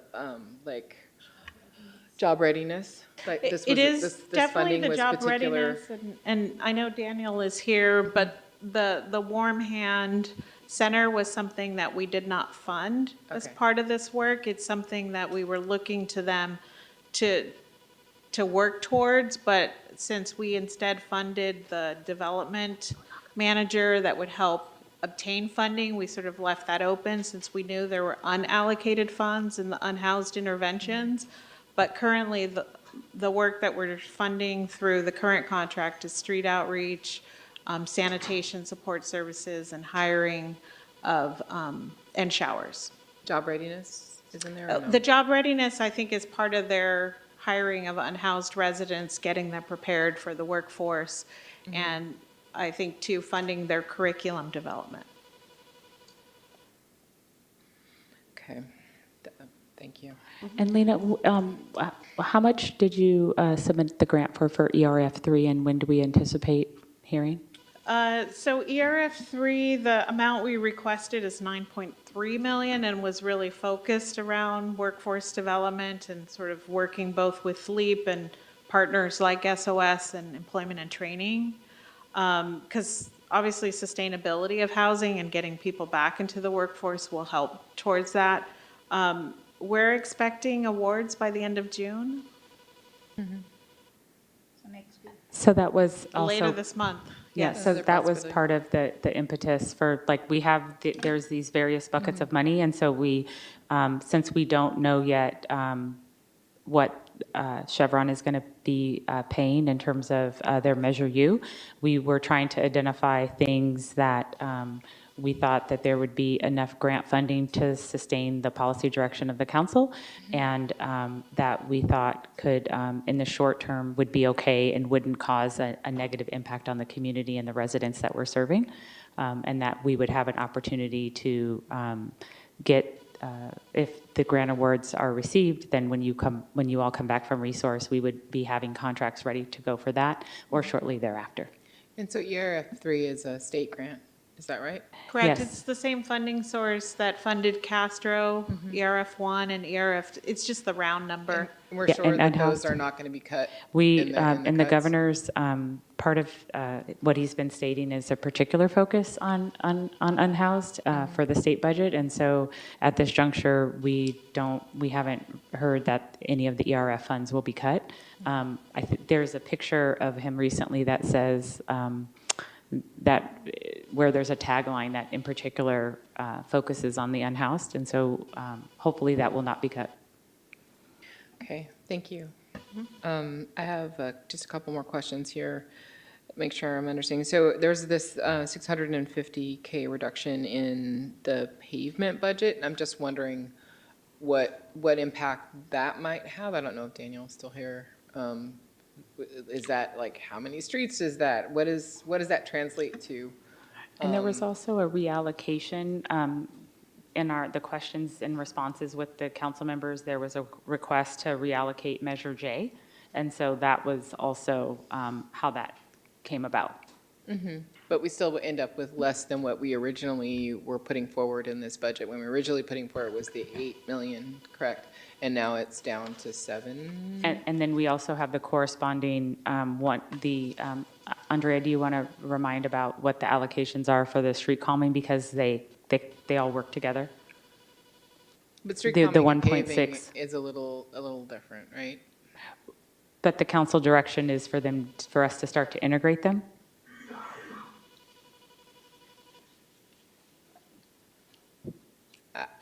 Yeah, I maybe we can first start with my first question of like what when we reduce the budget by 650,000, what is the impact on kind of your ability to repair streets?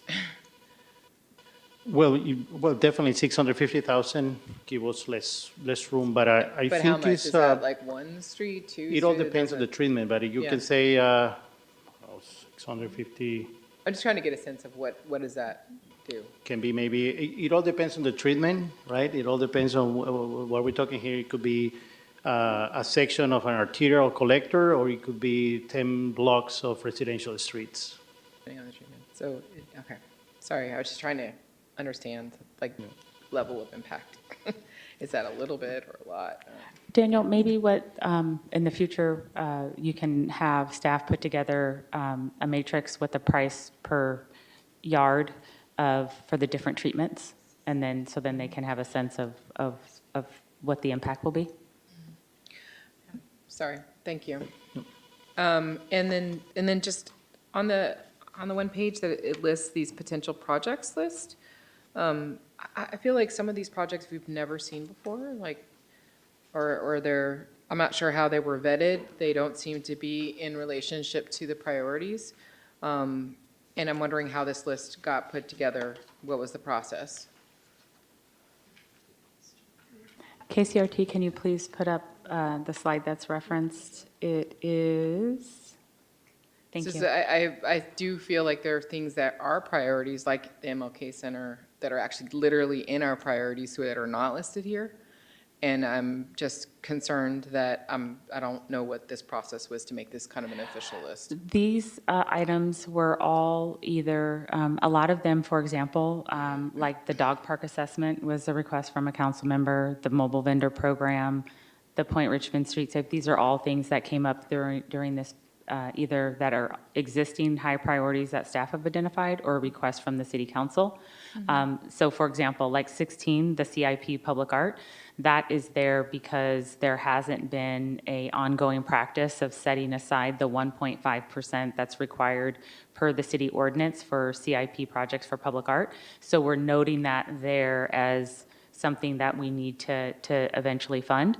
But what I would say is that items 1 through 9 are the ones that we know are fairly, and they have dollar amounts associated with them, except for the BTA. And then starting at 10 through 16, those are the ones that, with the exception of 12, the council may want to provide some more Yeah. policy direction on. I feel like we need to have a more explicit process where the council weighs in before these things get presented as potential projects. I really think we need a process because some of these things, I mean, there might be great things, but there are other things that we've been wanting to move, been waiting on. I also wonder about things like the Point Richmond street safety improvements, like why is that pulled out of the street safety, street calming process? Because we spent a lot of time working with Public Works to come up with a process to assess sites. There's 300 other locations that are waiting for concern. And I don't understand why one would be able to jump the line and not go through the process. Understood. It would be really helpful for the council to have that discussion and provide guidance to staff. We wanted to make sure that the council members, that their requests were noted as potential, and this is subject to the city council's deliberation, and we would welcome the opportunity to have a thoughtful process. Yeah, I mean, I feel like the Carlson Avenue traffic calming, that's been on for a really long time. I've heard about it since I was here, and I think it's a part of the 18 projects, or no? Some of the Carlson Avenue improvements are part, but the actual Crosstown project isn't part of the 18. So maybe this is just a comment that it really feels like we need a better process to present publicly what are potential unspent fund projects. They should be in alignment with council goals. They should have had a vote with the council so that we are in some kind of agreement that those are the projects that would be considered in terms of unspent funds, not just kind of what any single council member kind of said. Would the council like to do that when you return from your recess?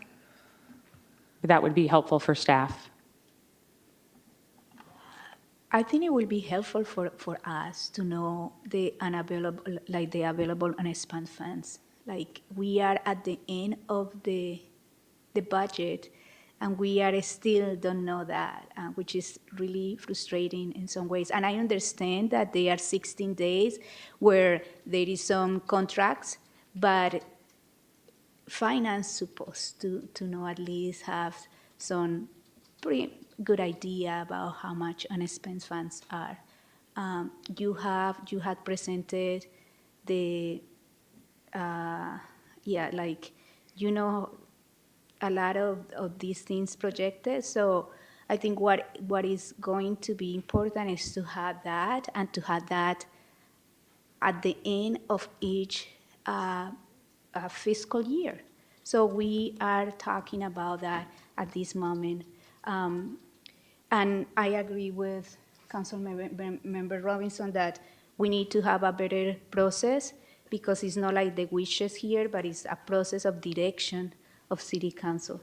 I am going to leave Councilmember Robinson to finish, and then I haven't spoke. I don't know if Mayor Eduardo has, and then I will get another round for people.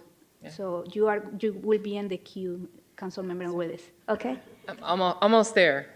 I'm almost there. So a couple of questions around public works staffing.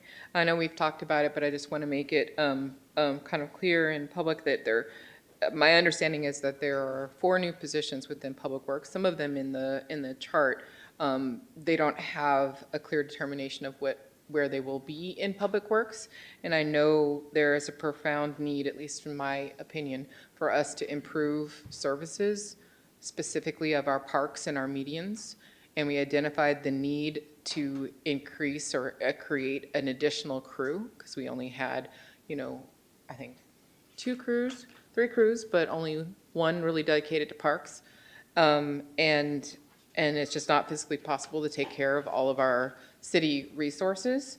And so I would like to understand, it alarms me that these positions aren't specific, They're not specifically stated that they will create, kind of fill the hole in the public works staffing so we can improve city services, so people can see their parks and their medians well taken care of.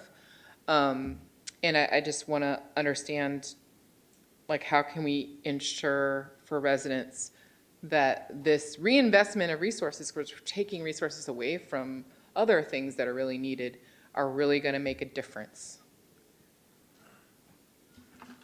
On KCRT, can you go to slide 26?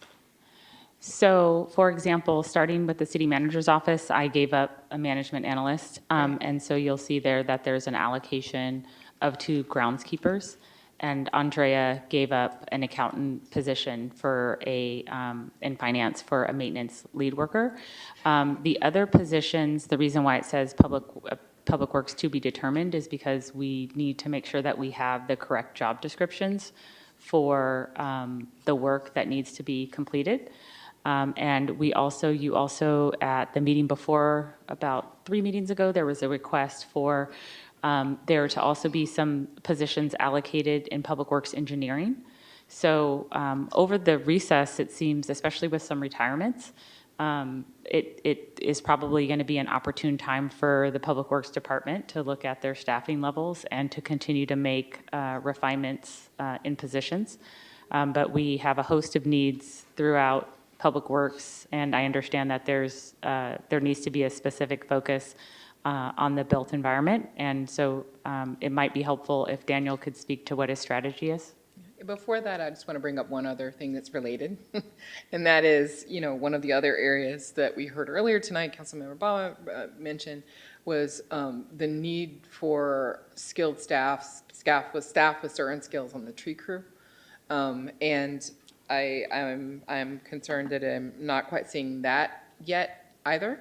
And these are ongoing issues, and I don't really want to have another budget cycle pass without addressing these things really directly and making sure that that residents are going to see, some result of their taxes in the built environment in the immediate term. And the sacrifice that all these different departments are making is going to have a clear and direct impact that residents can see and feel in the quality of the services. So, we spoke a lot on the UFAC around the needs for the tree crew to have skilled staff that have arborist skills in the very least, that have supervisory skills, that can drive the specialized truck, so we're not depending upon one individual only to make sure that that crew stays mobile, who can make cuts, pruning. And so it's, again, not depending on, one person with that skill set to drive the only crew that we have for the city.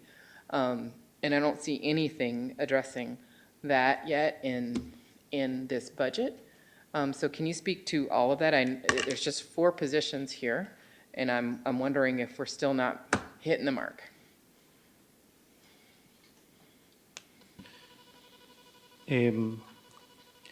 The truth is, Councilmember, is that right now all this is very recent.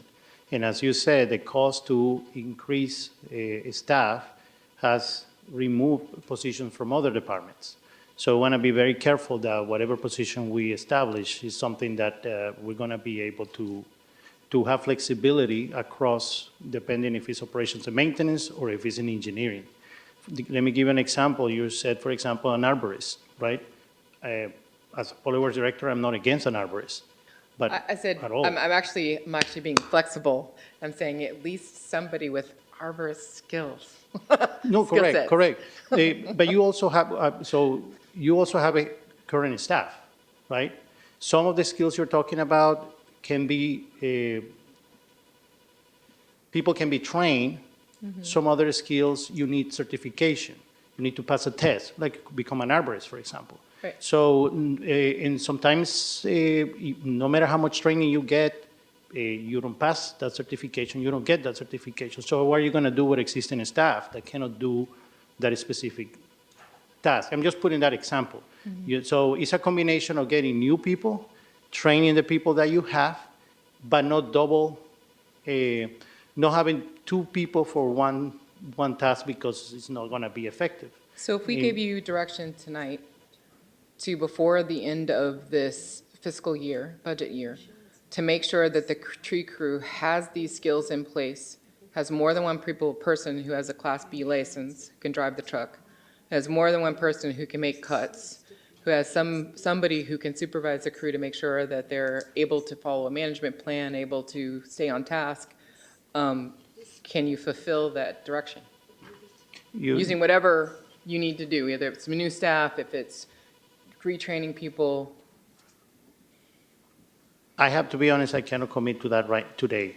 I can provide more information after the summer break that we're going to be, we're hiring new staff, we're making different changes, we're identifying not only the needs, but how to get, I mean, for example, you hire more people, you need more vehicles, but there are no vehicles available, then you have another problem.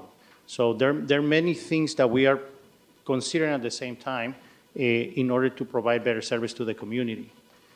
Now, what I can promise you is that we are working to make improvements in our department and to provide, as I said, better service to the community. Yeah, thank you. I think that it would maybe help if there was some direction to make sure that these sacrifices that have been made to create these positions to bolster public works, we actually see the results. Councilmember Robinson, am I hearing correctly that you were asking for that by the, by mid-year of fiscal year 24-25?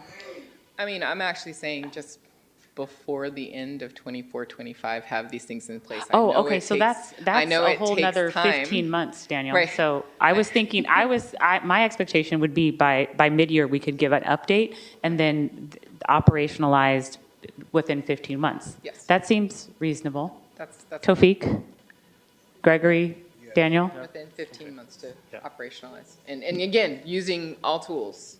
So if that means hiring additional bodies or retraining bodies, getting people to get licenses, whatever it is, but to make sure that that crew has all that capacity.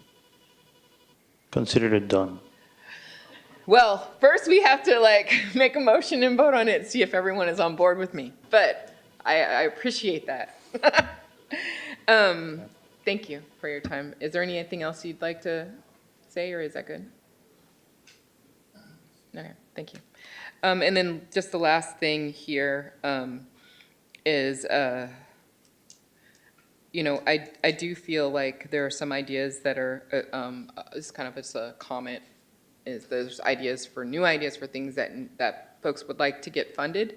I'd really like to ask my fellow council people, unless it's a burning thing that needs to be done right now, it might be a really good idea to you know, kind of do what Councilmember McLaughlin has said, is to look for and, you know, put them on the list for that October unspent funds thing, so that we can get out of here with a balanced budget tonight. I'm sure there are some things that are burning and that may need to take precedence, but I think that I feel like I'd love us to fall into a regular, transparent policy of adding and subtracting things from budgets, from priorities, from projects, where we have certain times of year where we do certain things, where we put new projects on the list, where we talk about them all together, where we vote on them, and have less of this kind of emergent things where money is hacked here and hacked there, and it's not according to an overall plan. And so that's just my 2 cents. I want to put that out there, put it in the ears of council. Thank you. Thank you. Is Mayor Eduardo Martinez? Okay. So I have questions. Thank you everybody, and thank you for putting this together, and staff for working hard to present us this budget. Since we had the proposed position control relocations here on the screen, I want to ask, we passed an item last time to create the traffic calming division and to allocate 2 new staff. What is that in the budget? The Public Works TBD, those could be those positions. And then you also, if you recall, there was also three, see the associate civil engineer, and then changing that to junior assistant civil engineer. And this is based on the recruitments that HR and Public Works have in progress and the applicants that are available now to take positions. So essentially, what happens is we'll do a posting for jobs, right? And sometimes in one classification, you may have like 3 amazing candidates. But in our position control, we'll have like people at various levels. This requesting to convert the associate civil engineer to a junior/assistant civil engineer is an opportunity to assist with the traffic calming. In addition, Public Works is asking for a permit technician because right now, in order when plans come in, so that they are routed, and then, so a number of the positions here in position control largely involve Public Works. Okay, I just want to make sure that this is in the radar because it's something that the council had given direction. And the direction has been to create a traffic calming division. So I would like to see this and give us a report in September about how this is going to be planned and actually doing it.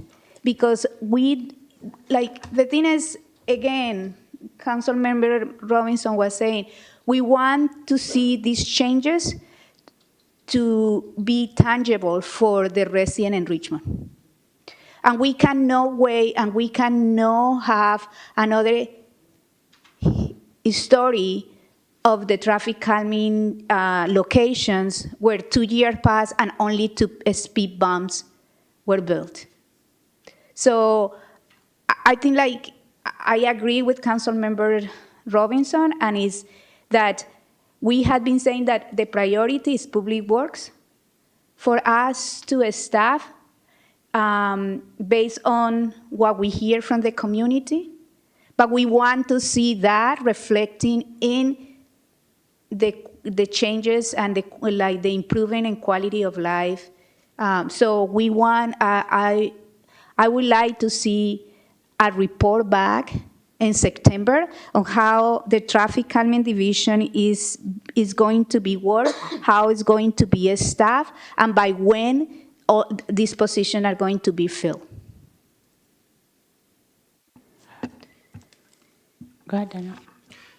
Hey, we are in the middle of recruitment right now, Vice Mayor, and for different reasons, we cannot share the details at this moment, but we're working on that group already. Well, actually, we've been working for a while, and since October, we're trying to hire, for example, a specific position, and we haven't been successful. That's the same as other cities. So right now, we changed the strategy so we can secure moving forward with this group. Yeah, if I may, Vice Mayor Jimenez, if it would be helpful, Sharon can also help speak to this because there is actually a significant shortfall in the availability of engineers. And so what they've done a number of recruitments already. It's not because staff is not trying to hire engineers. And we actually have more engineers now in Public Works than we've ever had historically. But we are not talking about engineers, we are talking about planners. That was your request for staff. Those job descriptions don't exist. So in civil service, Sharon can give you an update on how long it takes to go through that process, if you would like, and she could speak to that now. Good evening, Vice Mayor Jimenez. Sharon Taylor. I am remote today. A recruitment does take about 6 to 8 weeks, and that's if it's a fast-tracked recruitment. When it comes to specialized positions, it does take a bit longer. As Daniel stated, regarding the engineers, that is a really hard to fill position. And we've also found that planners are also a difficult to fill position. We do have a current list for planner. However, it is probably going to be expended pretty soon because we have almost exhausted the list. So once we do add additional planners to position control, then we will need to conduct a recruitment. How long? It can take, and if Lena is there, she can probably speak to how long it has taken for us to find planners. But it can take a long-term recruitment can take up to 12 weeks. So also, Council and Vice Mayor Jimenez, right now, the request of the council regarding this position is not reflected in the job description. So there has to be a meet and confer, and it has to go to the personnel board. So those are additional steps. Okay, yeah, no, it's good to know all of that, so we know how long it will take. But it will be good to have a report in September when we come back and see how you are going. Yeah, we can put for staff to provide a written report by the second meeting in September. That shouldn't be a problem. So I just wanted to make sure that in this budget, we are voting on these two staff that we are, we give direction is there. So is that right? Yes, and we Okay. think that through the recess, as we continue to have retirements, that we will be able to make additional modifications to the position control to achieve the city council's policy direction. Okay, thank you. I had some question about the documentary tax, transfer tax. So when you say a moderate modification, what do you mean about moderate modification? And how much in percentage is the decrease in the documentary transfer tax proposed by staff for this fiscal year? Okay. KCRT, can you go to slide 8, please? And Antonio, if you're available, can you please come up and assist in answering the questions? And I think this also, Antonio, you this can go to the table podium over needs there. to be outdated because there has been one transaction over $10 million, right? We had already a transaction over $10 million already, right? No, No? that actual sale happened on June 6th, so ideally, we'll get Oh, that okay. in July. In July, But okay. until we actually see the money, we don't have the money. Okay, so you are not, but you just like, I got that email saying like, hey, it's happening. That's So- what we're expecting from the county Okay. in the next payment. Okay, great. So what do you mean about moderate modification and how much in percentage is the decrease in DTT proposed by staff for this fiscal year? Okay. If I'm understanding the question correctly, the modification is going to be not including any transaction over $10 million. I don't have the exact percentage that would correspond to,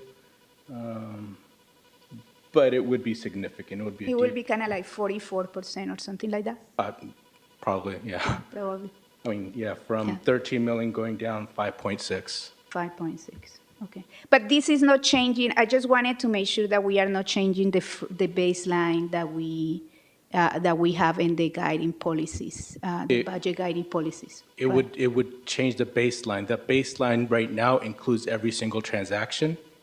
This adjustment would exclude transactions over 10 million. But what I am like, we are not changing the budget guiding policies. Like, Correct. We're suggesting that the council at this juncture may want to authorize staff to use a slightly different modification because there's been such a steep decrease. So that way it's a smoothing effect. yeah. And you don't. I understand that, but this is for projections for this budget, not to say that this will be the calculation for what is ongoing revenue versus one-time expenditures. Correct. That is what I want to Correct. make sure that we are not changing that. Right. So the council has not approved a change in the permanent policy. Okay, so we are projecting based on the trends that we are seeing in the documentary transfer tax. Yes. But it's not changing the formula where we want to see, like where the formula says these are ongoing, like we calculate ongoing versus non-ongoing revenue. So, Nikki, do you want to explain this modification? Currently, you're not changing your policy per se. What we're doing here is, like the city manager said, you're getting more of a smoothing effect. So council, in general, when they pass the budget tonight, you're taking a prudent, effective, efficient budget measures to make sure that in your next current year, you're not going to budget too much, so you have what happened this year, like a 44% decrease. So you're taking prudent measures, so when the state auditor looks at you, a regular audit looks at you, you've already made the decision that, we won't have many sales over 10 million, so we're approaching with caution. And if there are sales, and as they're received, we are happy to share information with the city council and make adjustments as needed. We just didn't want to have to come with a big course correction. But it's ultimately the city council's decision. okay, yeah, so it's a very conservative projection. So I would like to really have monthly reports with all the transfers for that month so that we can see closely what is happening with the documentary transfer tax. So we understand. And I sent Oakland just released how they report on this. I am not saying that we should compare with Oakland. It's not my intention here, but the reporting is really helpful. And since this is really volatile, thank you. Volatile is in Spanish. I would like to see every month a report. And I ask also, because I feel like we are, and I am fine with this year, but I feel like it's very conservative. It's a drop of 44%, while in other cities it's 25%, right? So it's very conservative, and this is what the cuts that we are seeing right now is because they are projecting in a really conservative way the documentary transfer tax. So we need to be able to look at this month by month, and also if you can provide to us every transfer and the amount of every transfer since this documentary transfer tax was approved since 2018. So I already asked for that information, and I would love to have that information, because then we can start looking at what it could be really. KCRT, can you go to slide 40? Yeah, but is not by month. It's not monthly. It's year. Correct, but it has it from fiscal year 2018. 2000, yeah, but the amount is not here of each transfer and when it happened, which month, and so we can see the trends of this, right? I believe I have most information. If not, I'll work with the county to obtain it. Okay, that will be great. That would Vice be Mayor, great. it would be helpful. Antonio, how would it be easier also, Vice Mayor, since the council already receives a monthly financial report, that we can include a paragraph in the report with this information, with the summary of information provided by the county that Antonio receives, so that way it's not an additional report? Sure, wherever it is, but I think there is a graphic that I sent to Director of Finance that it will be, if we receive that information like that, it will be really helpful. We're happy to do that. Antonio, Perfect. when can you next provide that? Based on can you mention to the council the dates of when you receive information and when they usually close? That might be helpful so the council understands. So typically we receive the county report of the listing of all the sales from the previous month around the 10th. So around July 10th, we'll get the information for June. Usually it's about that. Sometimes they have a little glitches, take a little bit longer, but typically around the second week of the month. Yeah, if we can have the information before, just kind of like one chunk, and then every month to have the information about how the documentary transfer tax is doing, so we can look at it closely. not only you, but all of us, so And we know. we'll have the information, the detailed information available. We'll work on some charts that shows, the trends and the year-over-year Yeah. adjustments that we're looking at. Yeah, and yeah, there is an example of how we can do that I share with finance director. So thank you. So and then I think like I agree. I would like to see that we two things, and I agree with all of you to that tonight that we should commit to have the 1 million for unspent funds to go to the unhoused, to have the 50,000 K for gun violence organizations who support gun violence, especially families with grief. I heard that the LEAP program has a need for money for $5,000, and I would like council to support me with that, because it was reducing the grant application to be able to pay for their I'm blocking the graduation. Thank you. The graduation. So I would love to add that because it's like LEAP program does a wonderful job with the community and especially with the immigrant community here in Richmond, and not having the funds to do the graduation is sad. So I think like if we can add that and fully fund the street vendor program is coming tomorrow, and I would like to say thank you, Lina Velasquez and Tania Pulido from Supervisor Joya office and the Public Health Department to work in collaboration and with me also to bring this proposal tomorrow. But I would like to make sure that it has the full fund there. So if I know that we are going to start with the pilot, maybe we don't need to spend all that money, but probably yes, pretty quickly. So it will be good to have the 200,000 that was proposed before in the budget instead of the 100,000 for that program. So in kind of like in summary, I am asking. No, now. I am seeing like as 160K for the LEAP program for the street vendors and for the what was Council Member Bana that you the gun violence. Yeah, and $13,000 for nonviolent communication to promote poetry through the poet laureate. 10,000 for his stipend or her stipend, and 3,000 for the expenses, including the contest awards and prizes. Yeah, thank you. And I think like I will also continue to advocate for having the tree crew. We really need that, and we need like I will like to see that in this budget as well.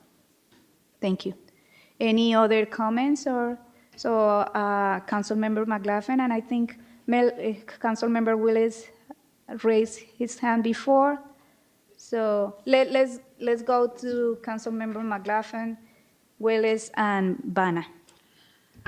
Thank you. I wanted to start out because although I did thank the staff working on the unhoused, I didn't thank staff total. So I want to thank all staff for putting this budget together. I know it's not easy. It's quite a challenge, and I think you did a great job with sorting things out as we look into potentially modifying some of these things.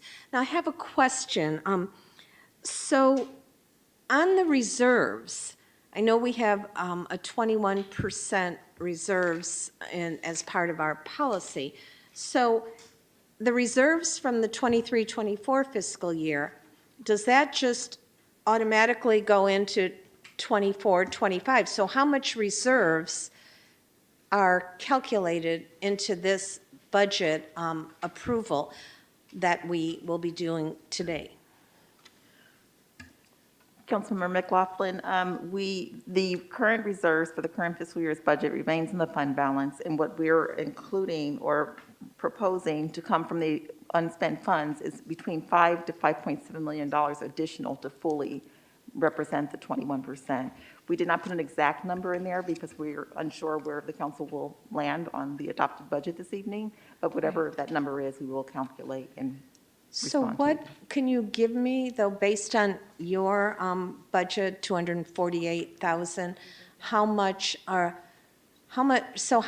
reserves do we, I mean, we didn't reach into our reserves last year, so it should be the same amount of last year. So how much percentage of this year's budget are the reserves currently?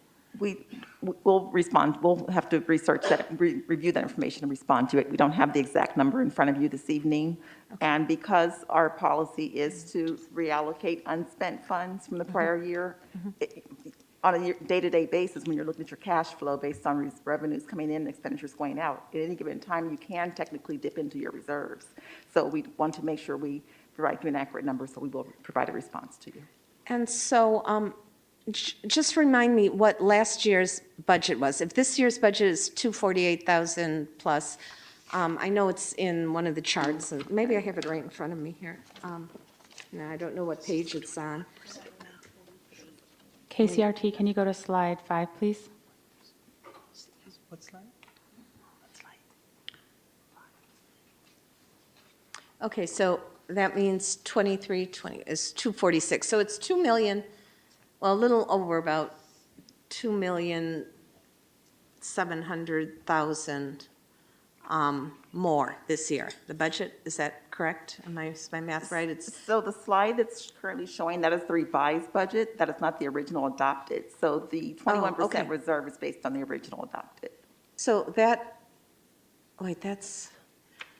so what was the revised, so that's the revised budget, and is that the budget that in 23-24 that we used, is that 246,295,000 of our general fund, the amount that we calculated the 21%? No. No, it was the original of the And we are talking about What was that original? revised budget, but no actuals. So the actuals are not here. So, again, Councilmember McLaughlin, the 21% reserve established at the beginning of your fiscal year is based on the original adopted budget. What's currently shown on the slide is the revised budget through March of this fiscal year that incorporates any changes approved by council through mid-year. And do you have that figure off the top of your head? Not or in front of me. If you and so don't, that's we will okay. get back to you All with right, that so, answer. because I would like to know how much the reserves that are carried over based on how much we allocated last year to this year, so I could then look at how much would be added to, in order to make the 21% for this year's budget. So if you could send that information, that would be great. If I may interject, as a council member, this slide 14 has the estimated amount, which is about 5 to 5.7 million additional you would be needing to add to the fund balance to maintain the 21%. So you must have that. Do you know? At that time, I did have it, but I mean, based on that number, I calculated this amount. So. Okay. All right. I still would like to see what that. No worries. We will provide that information for you. Okay, thank you.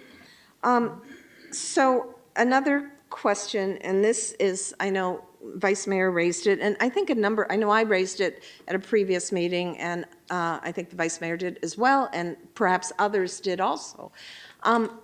The idea of having some kind of an estimate of what the unspent funds are at this point in time. Can you give us today, right now, and I mean, nobody's going to hold you to it if it's off, but can you give us a roundabout figure? Is it 20 million? Is it 10 million? Is it 15 million of unspent funds? I mean, it would be good to have a roundabout number. I understand, but there's so many factors. I really hesitate to make a guesstimate in a public meeting on the unknowns. There's so many unknown factors. We implement, so many things we Okay. incorporate in the current fiscal year. Because I think in the past, we used to get such information, so it's kind of You can use your disappointing. budget as a basis. I mean, your budget is your plan. And so, and we have a better assessment of revenues, but there's so many unknowns with the expenditures that come in for 2 months after the conclusion of your fiscal year. It's just it's too complicated to estimate. I see.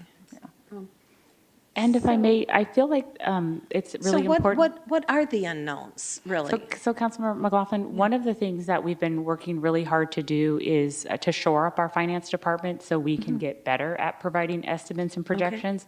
And so I think staff is certainly moving in the right direction, but all of the much of the information contained in your budget this evening, a lot of the information that's provided from HR, this is all new information that staff have been developing. It is not something that historically existed.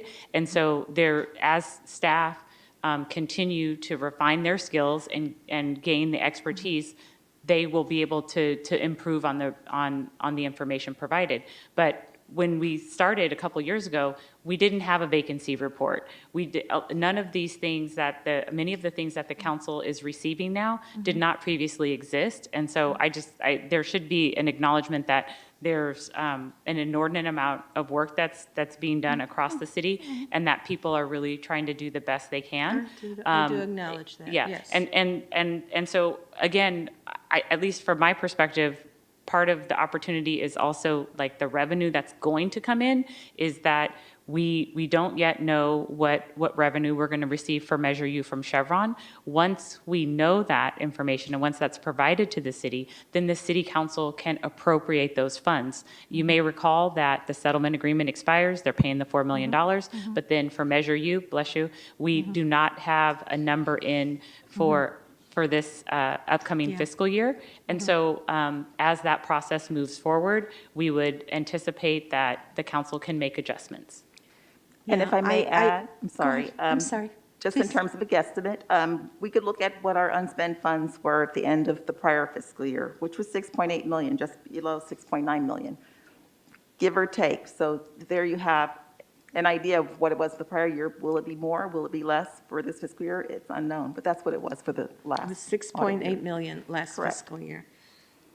Okay, so so I know that, you don't know, you have a certain amount of time where more funds are going to be, or more expenditures or invoices have to be paid for this fiscal year in the coming months. So I do understand that. I appreciate the estimate or the amount from last year being provided. I also want to say that in this list of unspent fund potential projects that you put forward, a lot of these should be approached with grant funding, like the Bay Trail. I don't ever remember Bay Trail being funded through city general fund money. It was grants or developer money. So I don't see that 3 million as something that should come from the But general Vice Mayor, fund. since that's a very large ticket item, if Public Works can speak to that, because obviously we just want to make sure the city council has information on how, on things where the council identified, where staff identified there's a potential gap. Thank you, Robert.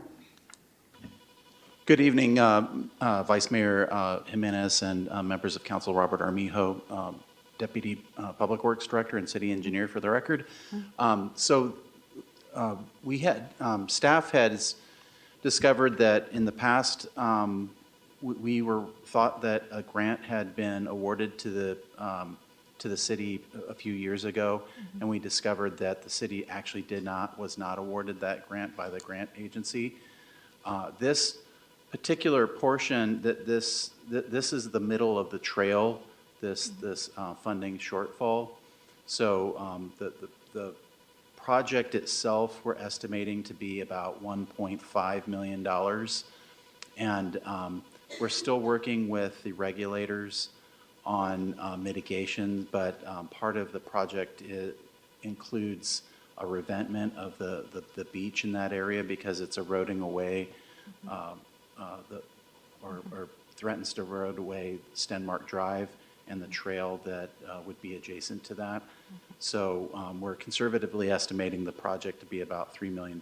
That project is currently out to bid and is like I said, it's in the middle of the trail and is a central part of the project. How do you figure that? It's Point Melati, that's, the trail runs along the 32 miles. It seems like it's more at the end of the trail. No, this project is, so there's, for the Bay Trail, which it runs through Point Melati, is a very specific project that's So you're talking about it's 2.5 in miles the, long. you're talking about the middle of the Point Melati portion of the 32 miles of shoreline Bay Trail that we have. Well, specific to the 2.5 million, or 2.5 miles worth of trail that they're bidding out, right? Well, not we, but we're a partner with East Bay Parks.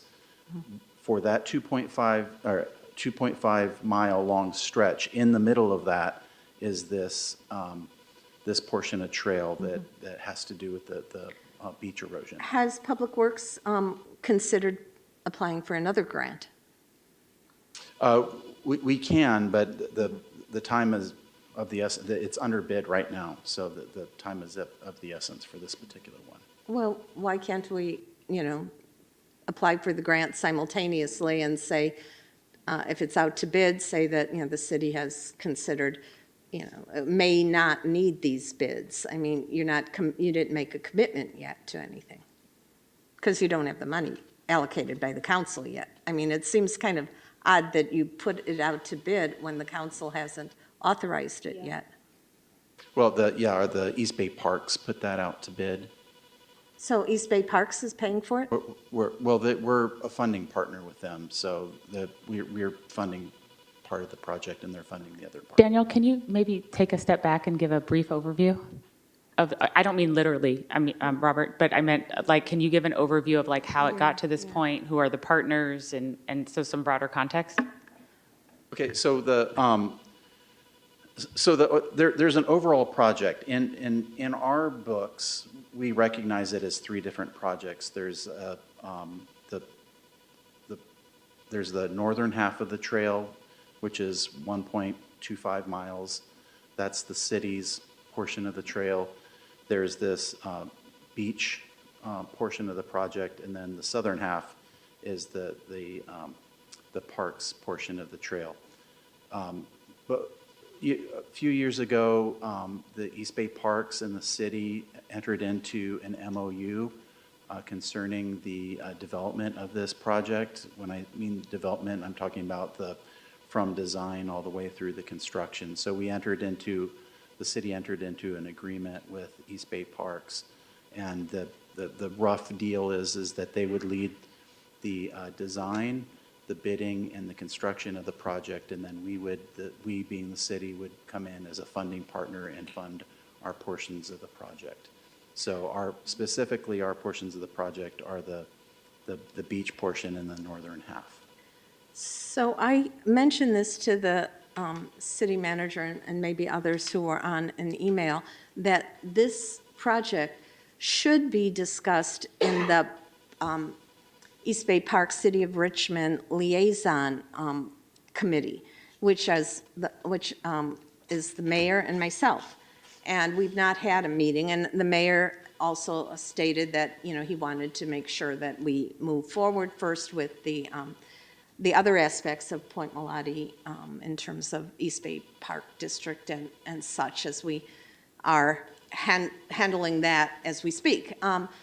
But I still think that I was always on the Park Liaison Commission for years, and we always discussed the Bay Trail and the Bay Trail gap funding at those meetings, at those liaison meetings. And so I'm hopeful that rather than moving forward with just assuming that the council is going to approve this money, that we have those, as soon as we move forward a little bit further and the mayor feels comfortable with setting up such a meeting, that we discuss this at the City of Richmond / Park District Liaison Committee meeting. So that's what I would hope for. Councilmember McLaughlin, since I've been city manager, and I think prior to myself being the city manager during COVID, it's my understanding that those meetings, although we've requested them, they have not been scheduled by we have not received consensus from the Parks District to schedule them. And so we would certainly welcome the opportunity for those meetings to take place.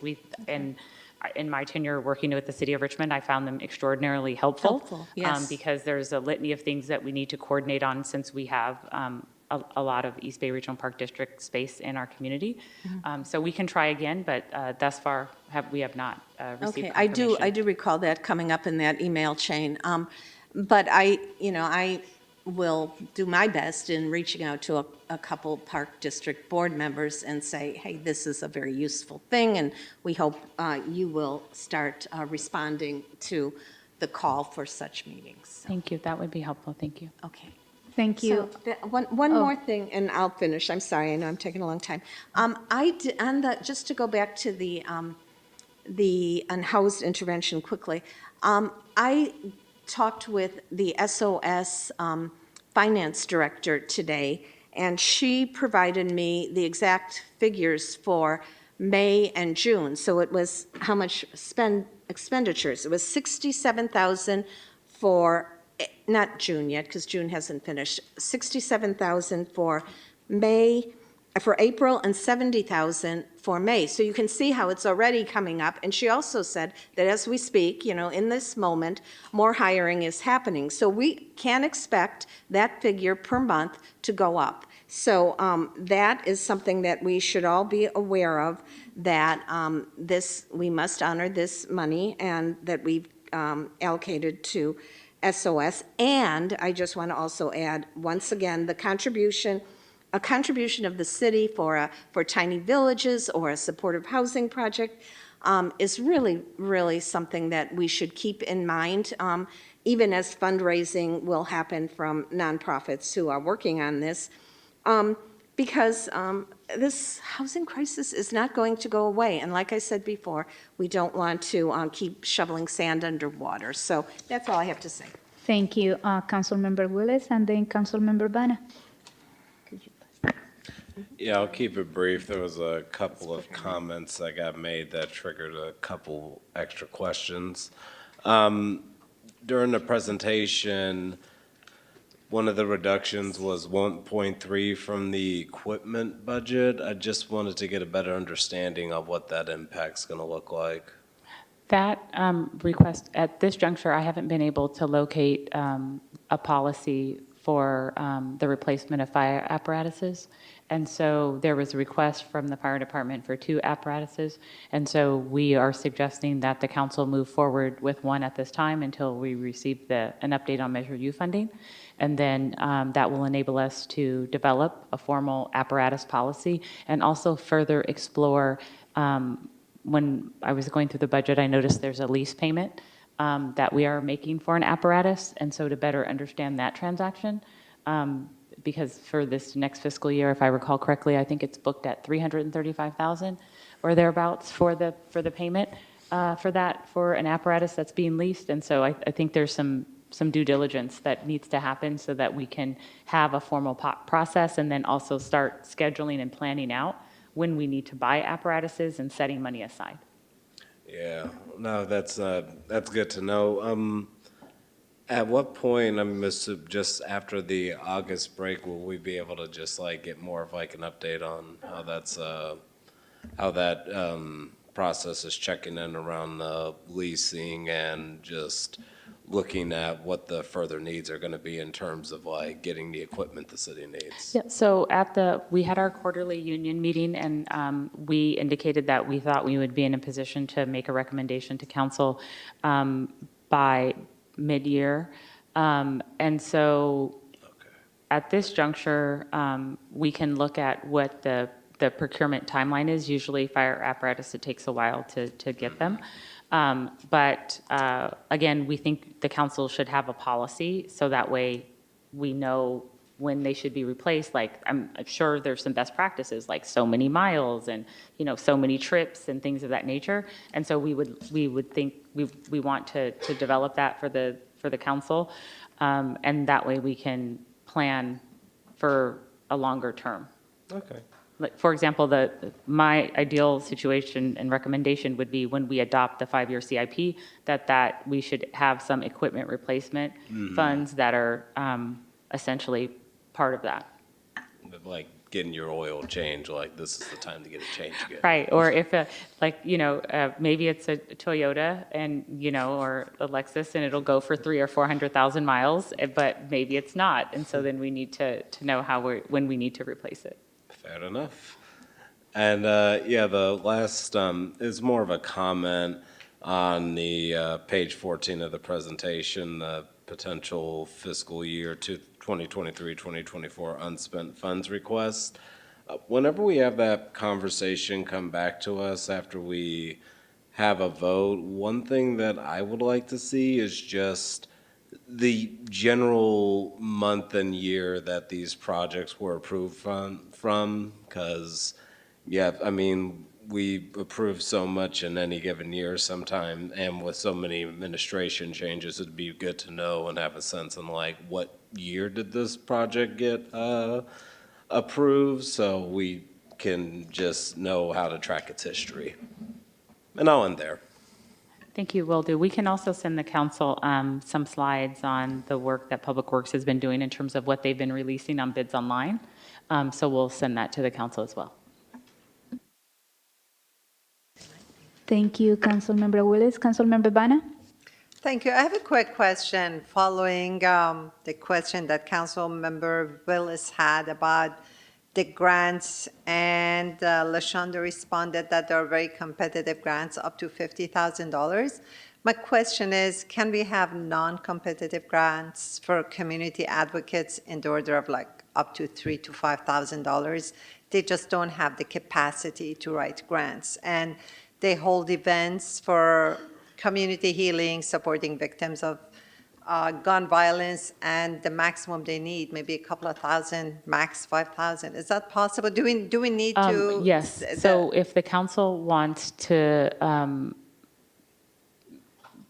LaShonda, please feel free to interject, but I would recommend that the staff could issue an RFP, and then we would have a third party that would establish the criteria and issue the funds.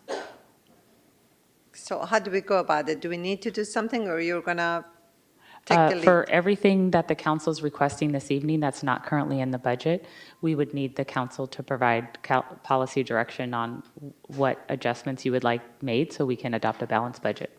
Right, but my question is, within the budget that her department has, can we allocate like 30,000 of it, 25,000 of it to a small community non-competitive grants? The Department of Children and Youth was a ballot measure that was passed by the voters, and then there's been criteria. Ms. White, can you speak to that? Thank you. That's correct. For the Richmond Fund for Children and Youth, it's part of the charter, and it specifically states that it has to be competitive grants in terms of how we give out funding. For the ECIA grant process, it has historically been through a competitive process. I would have to look at the ECIA guidelines to see if there is another way to do that, but from the beginning, it's always been competitive in terms of how we give out grants. We do have a mini grant program, which is much easier. So for ECIA, for the $600,000, there is multiple categories. The larger categories are a little more complex where you're asking for more money, but we do have one where it's a mini grant to support smaller organizations that only need $3,000 to $5,000, much simpler application. We are talking internally about re-releasing that one so that it could be available in the current, for next fiscal year, so that the only caveat is you have to do something connected with the way it's written right now at a city park or a city facility. But it does give an opportunity for folks to have something at one of our city facilities or city park. Very simple application. You can get up to $3,000 to $5,000, and it's still competitive. But other than that, I don't have any other funding sources that will allow me right now and the staff to actually implement that to give funding to direct organizations. Thank you. So when we have the budget, if you could advise us how we can go about it, I would very much appreciate that. Yeah, and we have funding. So for next fiscal year, we do have funding for the small mini grant, which we will release and we can share with all of you. It's open to any organization that's a nonprofit that wants to do work. And so we'll make sure City Council knows that. And then around just the healing circles, since I'm back up here, wanted to let you all know that I'm in conversations right now with Sam Vaughn, back and forth via text, to try and figure out how we can do that is still in line with our city's procurement process. Excellent. Thank you very much. Thank you. Thank you. Any other? Okay, no? So I think I would like to make a motion to approve this budget and to add $50,000 to an initiative to reduce gun violence, to increase poet Lawrence stipend to $10,000, to give $5,000 to LEAP for the graduation, and to add the extra $100,000 for the street vendors for a total of $200,000, and commit from the unspent fund $1 million to fill the gap for the in-house interventions. Friendly amendment? I'll second that, and go ahead. And $3,000 for prizes of poetry contests and other expenses for the 3 high schools. Can I add another? Yeah. So I'd like to add a friendly amendment that's very verbose. So I'd like to add to this that as a part of passing the budget, that we would direct Public Works staff to increase the dedicated staffing to general fund parks, streetscapes, and medians. And before the end of fiscal year 24-25, increase the skill sets capacity of the tree crew to include supervisory skills, arborist skills, someone who can create and follow an integrated management plan, 2+ staff with Class B license to drive their specialized truck, and 2+ staff who have the ability to make cuts, prune the trees. Okay. Are those, Yeah. have they been accepted? I said all of that. Friendly amendment. And I had the second. Did you? I did say, We and I have a accepted second, as but well. did you accept the friendly amendment? Yes. Okay. I am accepting, yeah. Any discussion? Like, I wanted to say one thing that is just really unsettling me about what I heard of these unspent funds, because it seems kind of like some done deal. When you put here the Point Molari Bear Trail erosion, $3 million, and then we hear the public works staff saying that they put it out to bid without city council approval of allocation. Then I know like the $4 million for next for the library.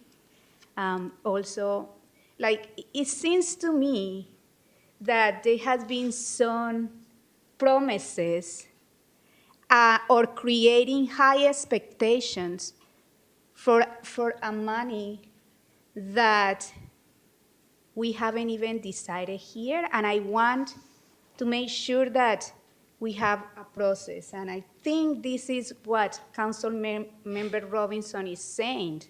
It's like we need a process, because if not, then you are going to get bids for things that we haven't even allocated. So how that is going to happen? And I just want to make sure that we have a good process so that we as city council, who are the ones who decided at the end of the day how the funds are going to be spent, is making that decision first.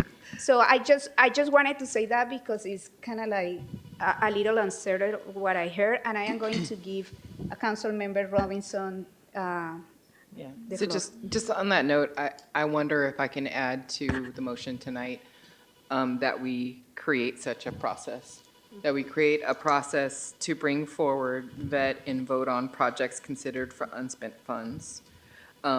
And any traffic calming projects not included in the 18 projects should go through an assessment process, go through the assessment process that was created by Public Works, so that it's fair.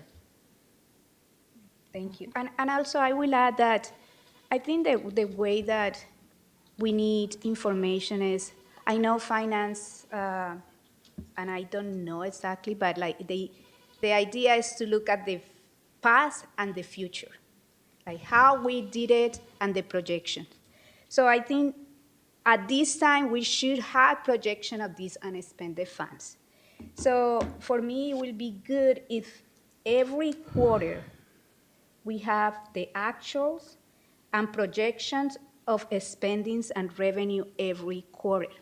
So we start kind of like following better, so we don't get to this point tonight and not having that. And then I think like for finance, if they will need to tell us what other process they will need to really get to this point where they have more information. Like for instance, like some of the unknown, you said to me that some of the easy projections are the salaries because you know that, but some of the difficult part is the invoice of each department because you don't know exactly where these invoices are and how much.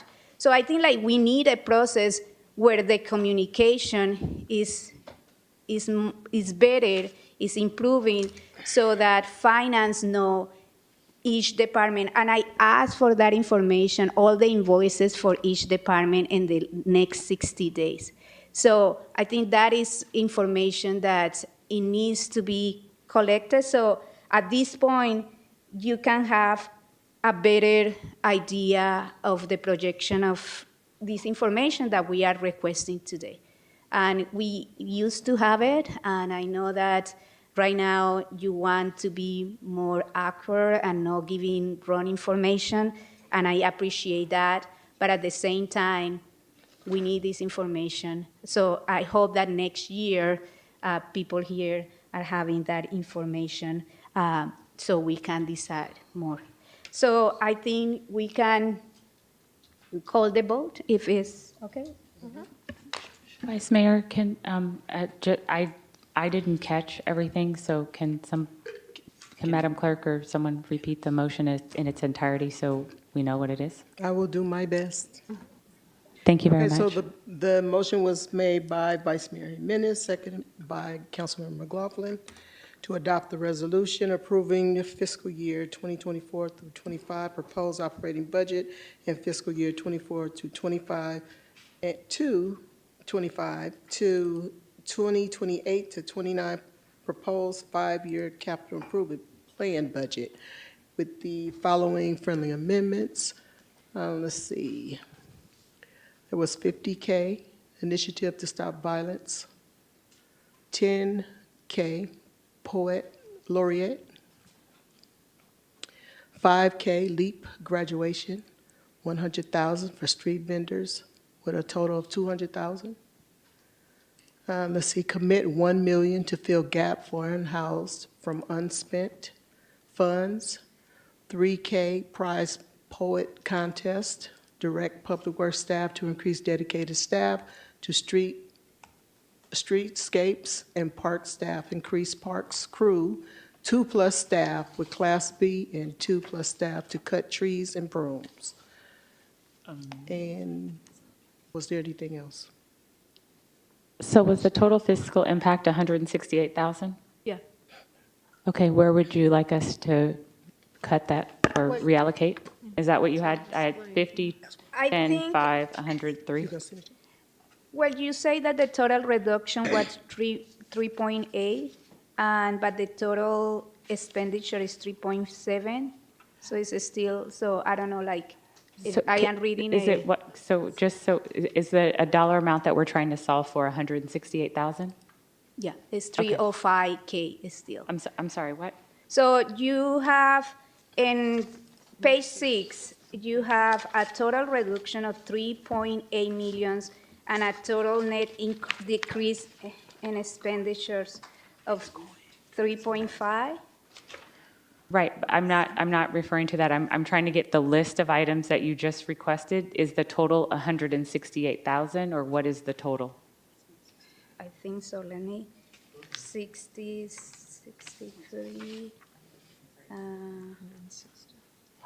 Yeah. 150, 60, yeah, that's what I got. Yeah. Okay, so Yeah. 168,000 is what is the amount.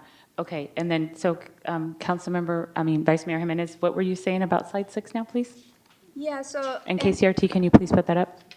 in the auction for general fund proposed expenditure adjustment, the total reduction is 3.8.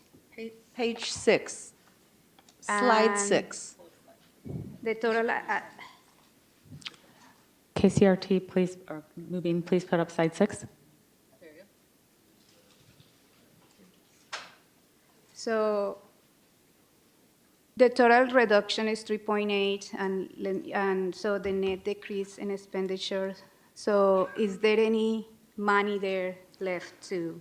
If I may, so we're currently looking at slide 6, which shows net decrease in expenditures of $3,573,682. Maureen, can you please go backwards to slide 5?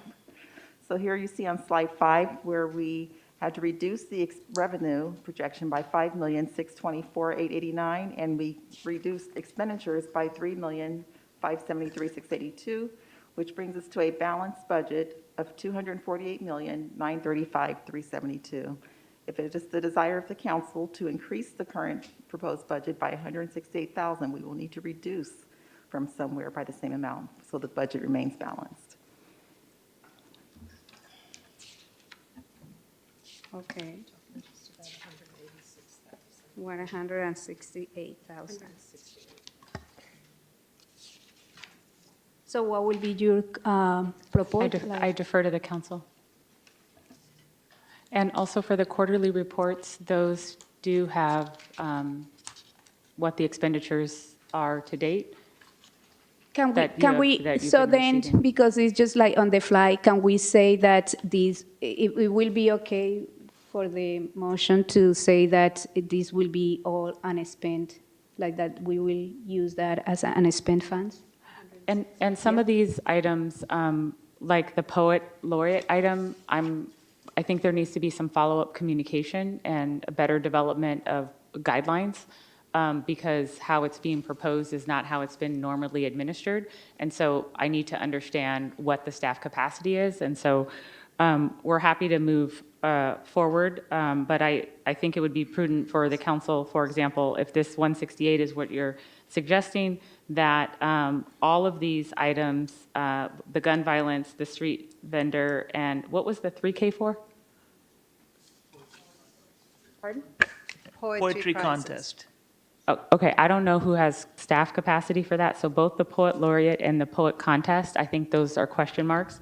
The street vendors and the gun violence, those would be RFPs that staff would issue, and for LEAP, that would be Just funding LEAP. for the department. Yeah. So my follow-up that will be happening will be during the recess on how to facilitate the poet laureate with the existing demands of the Arts and Culture Division. Okay, okay.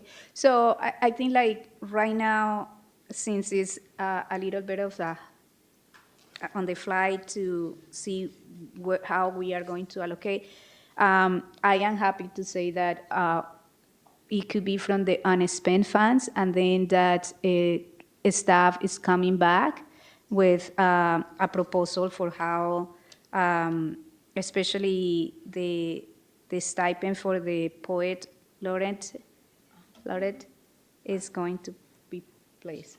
I have a question about that, because I recall when the Poet Laureate program came forward, I was mayor at the time, and there is a stipend. There's a $2,000 stipend, I think, for the 2-year commitment.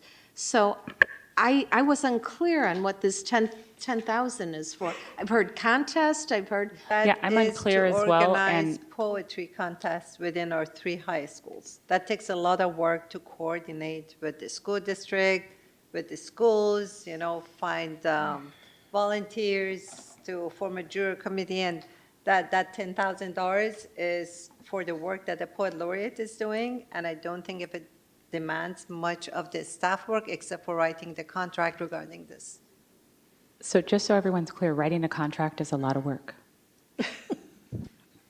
and it involves multiple departments, including finance, the city attorney's office, risk management, That's and the true, mayor. No, I just want folks to know that, like, I think sometimes people, that every time the council adds another administrative item, that means something else isn't getting done.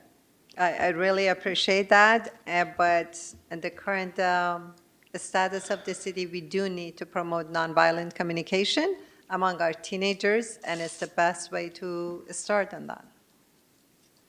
I'm not disagreeing with that. I'm letting you know what the administrative processes are. Let's call the motion. So the change that we have is that all of these are going to be part of the unspent funds. So we are making the list of how we want to spend the unspent funds. Is that okay with? Okay, Yes. let's call the vote. And there was one additional friendly amendment that we need to hear again from Councilmember Robinson.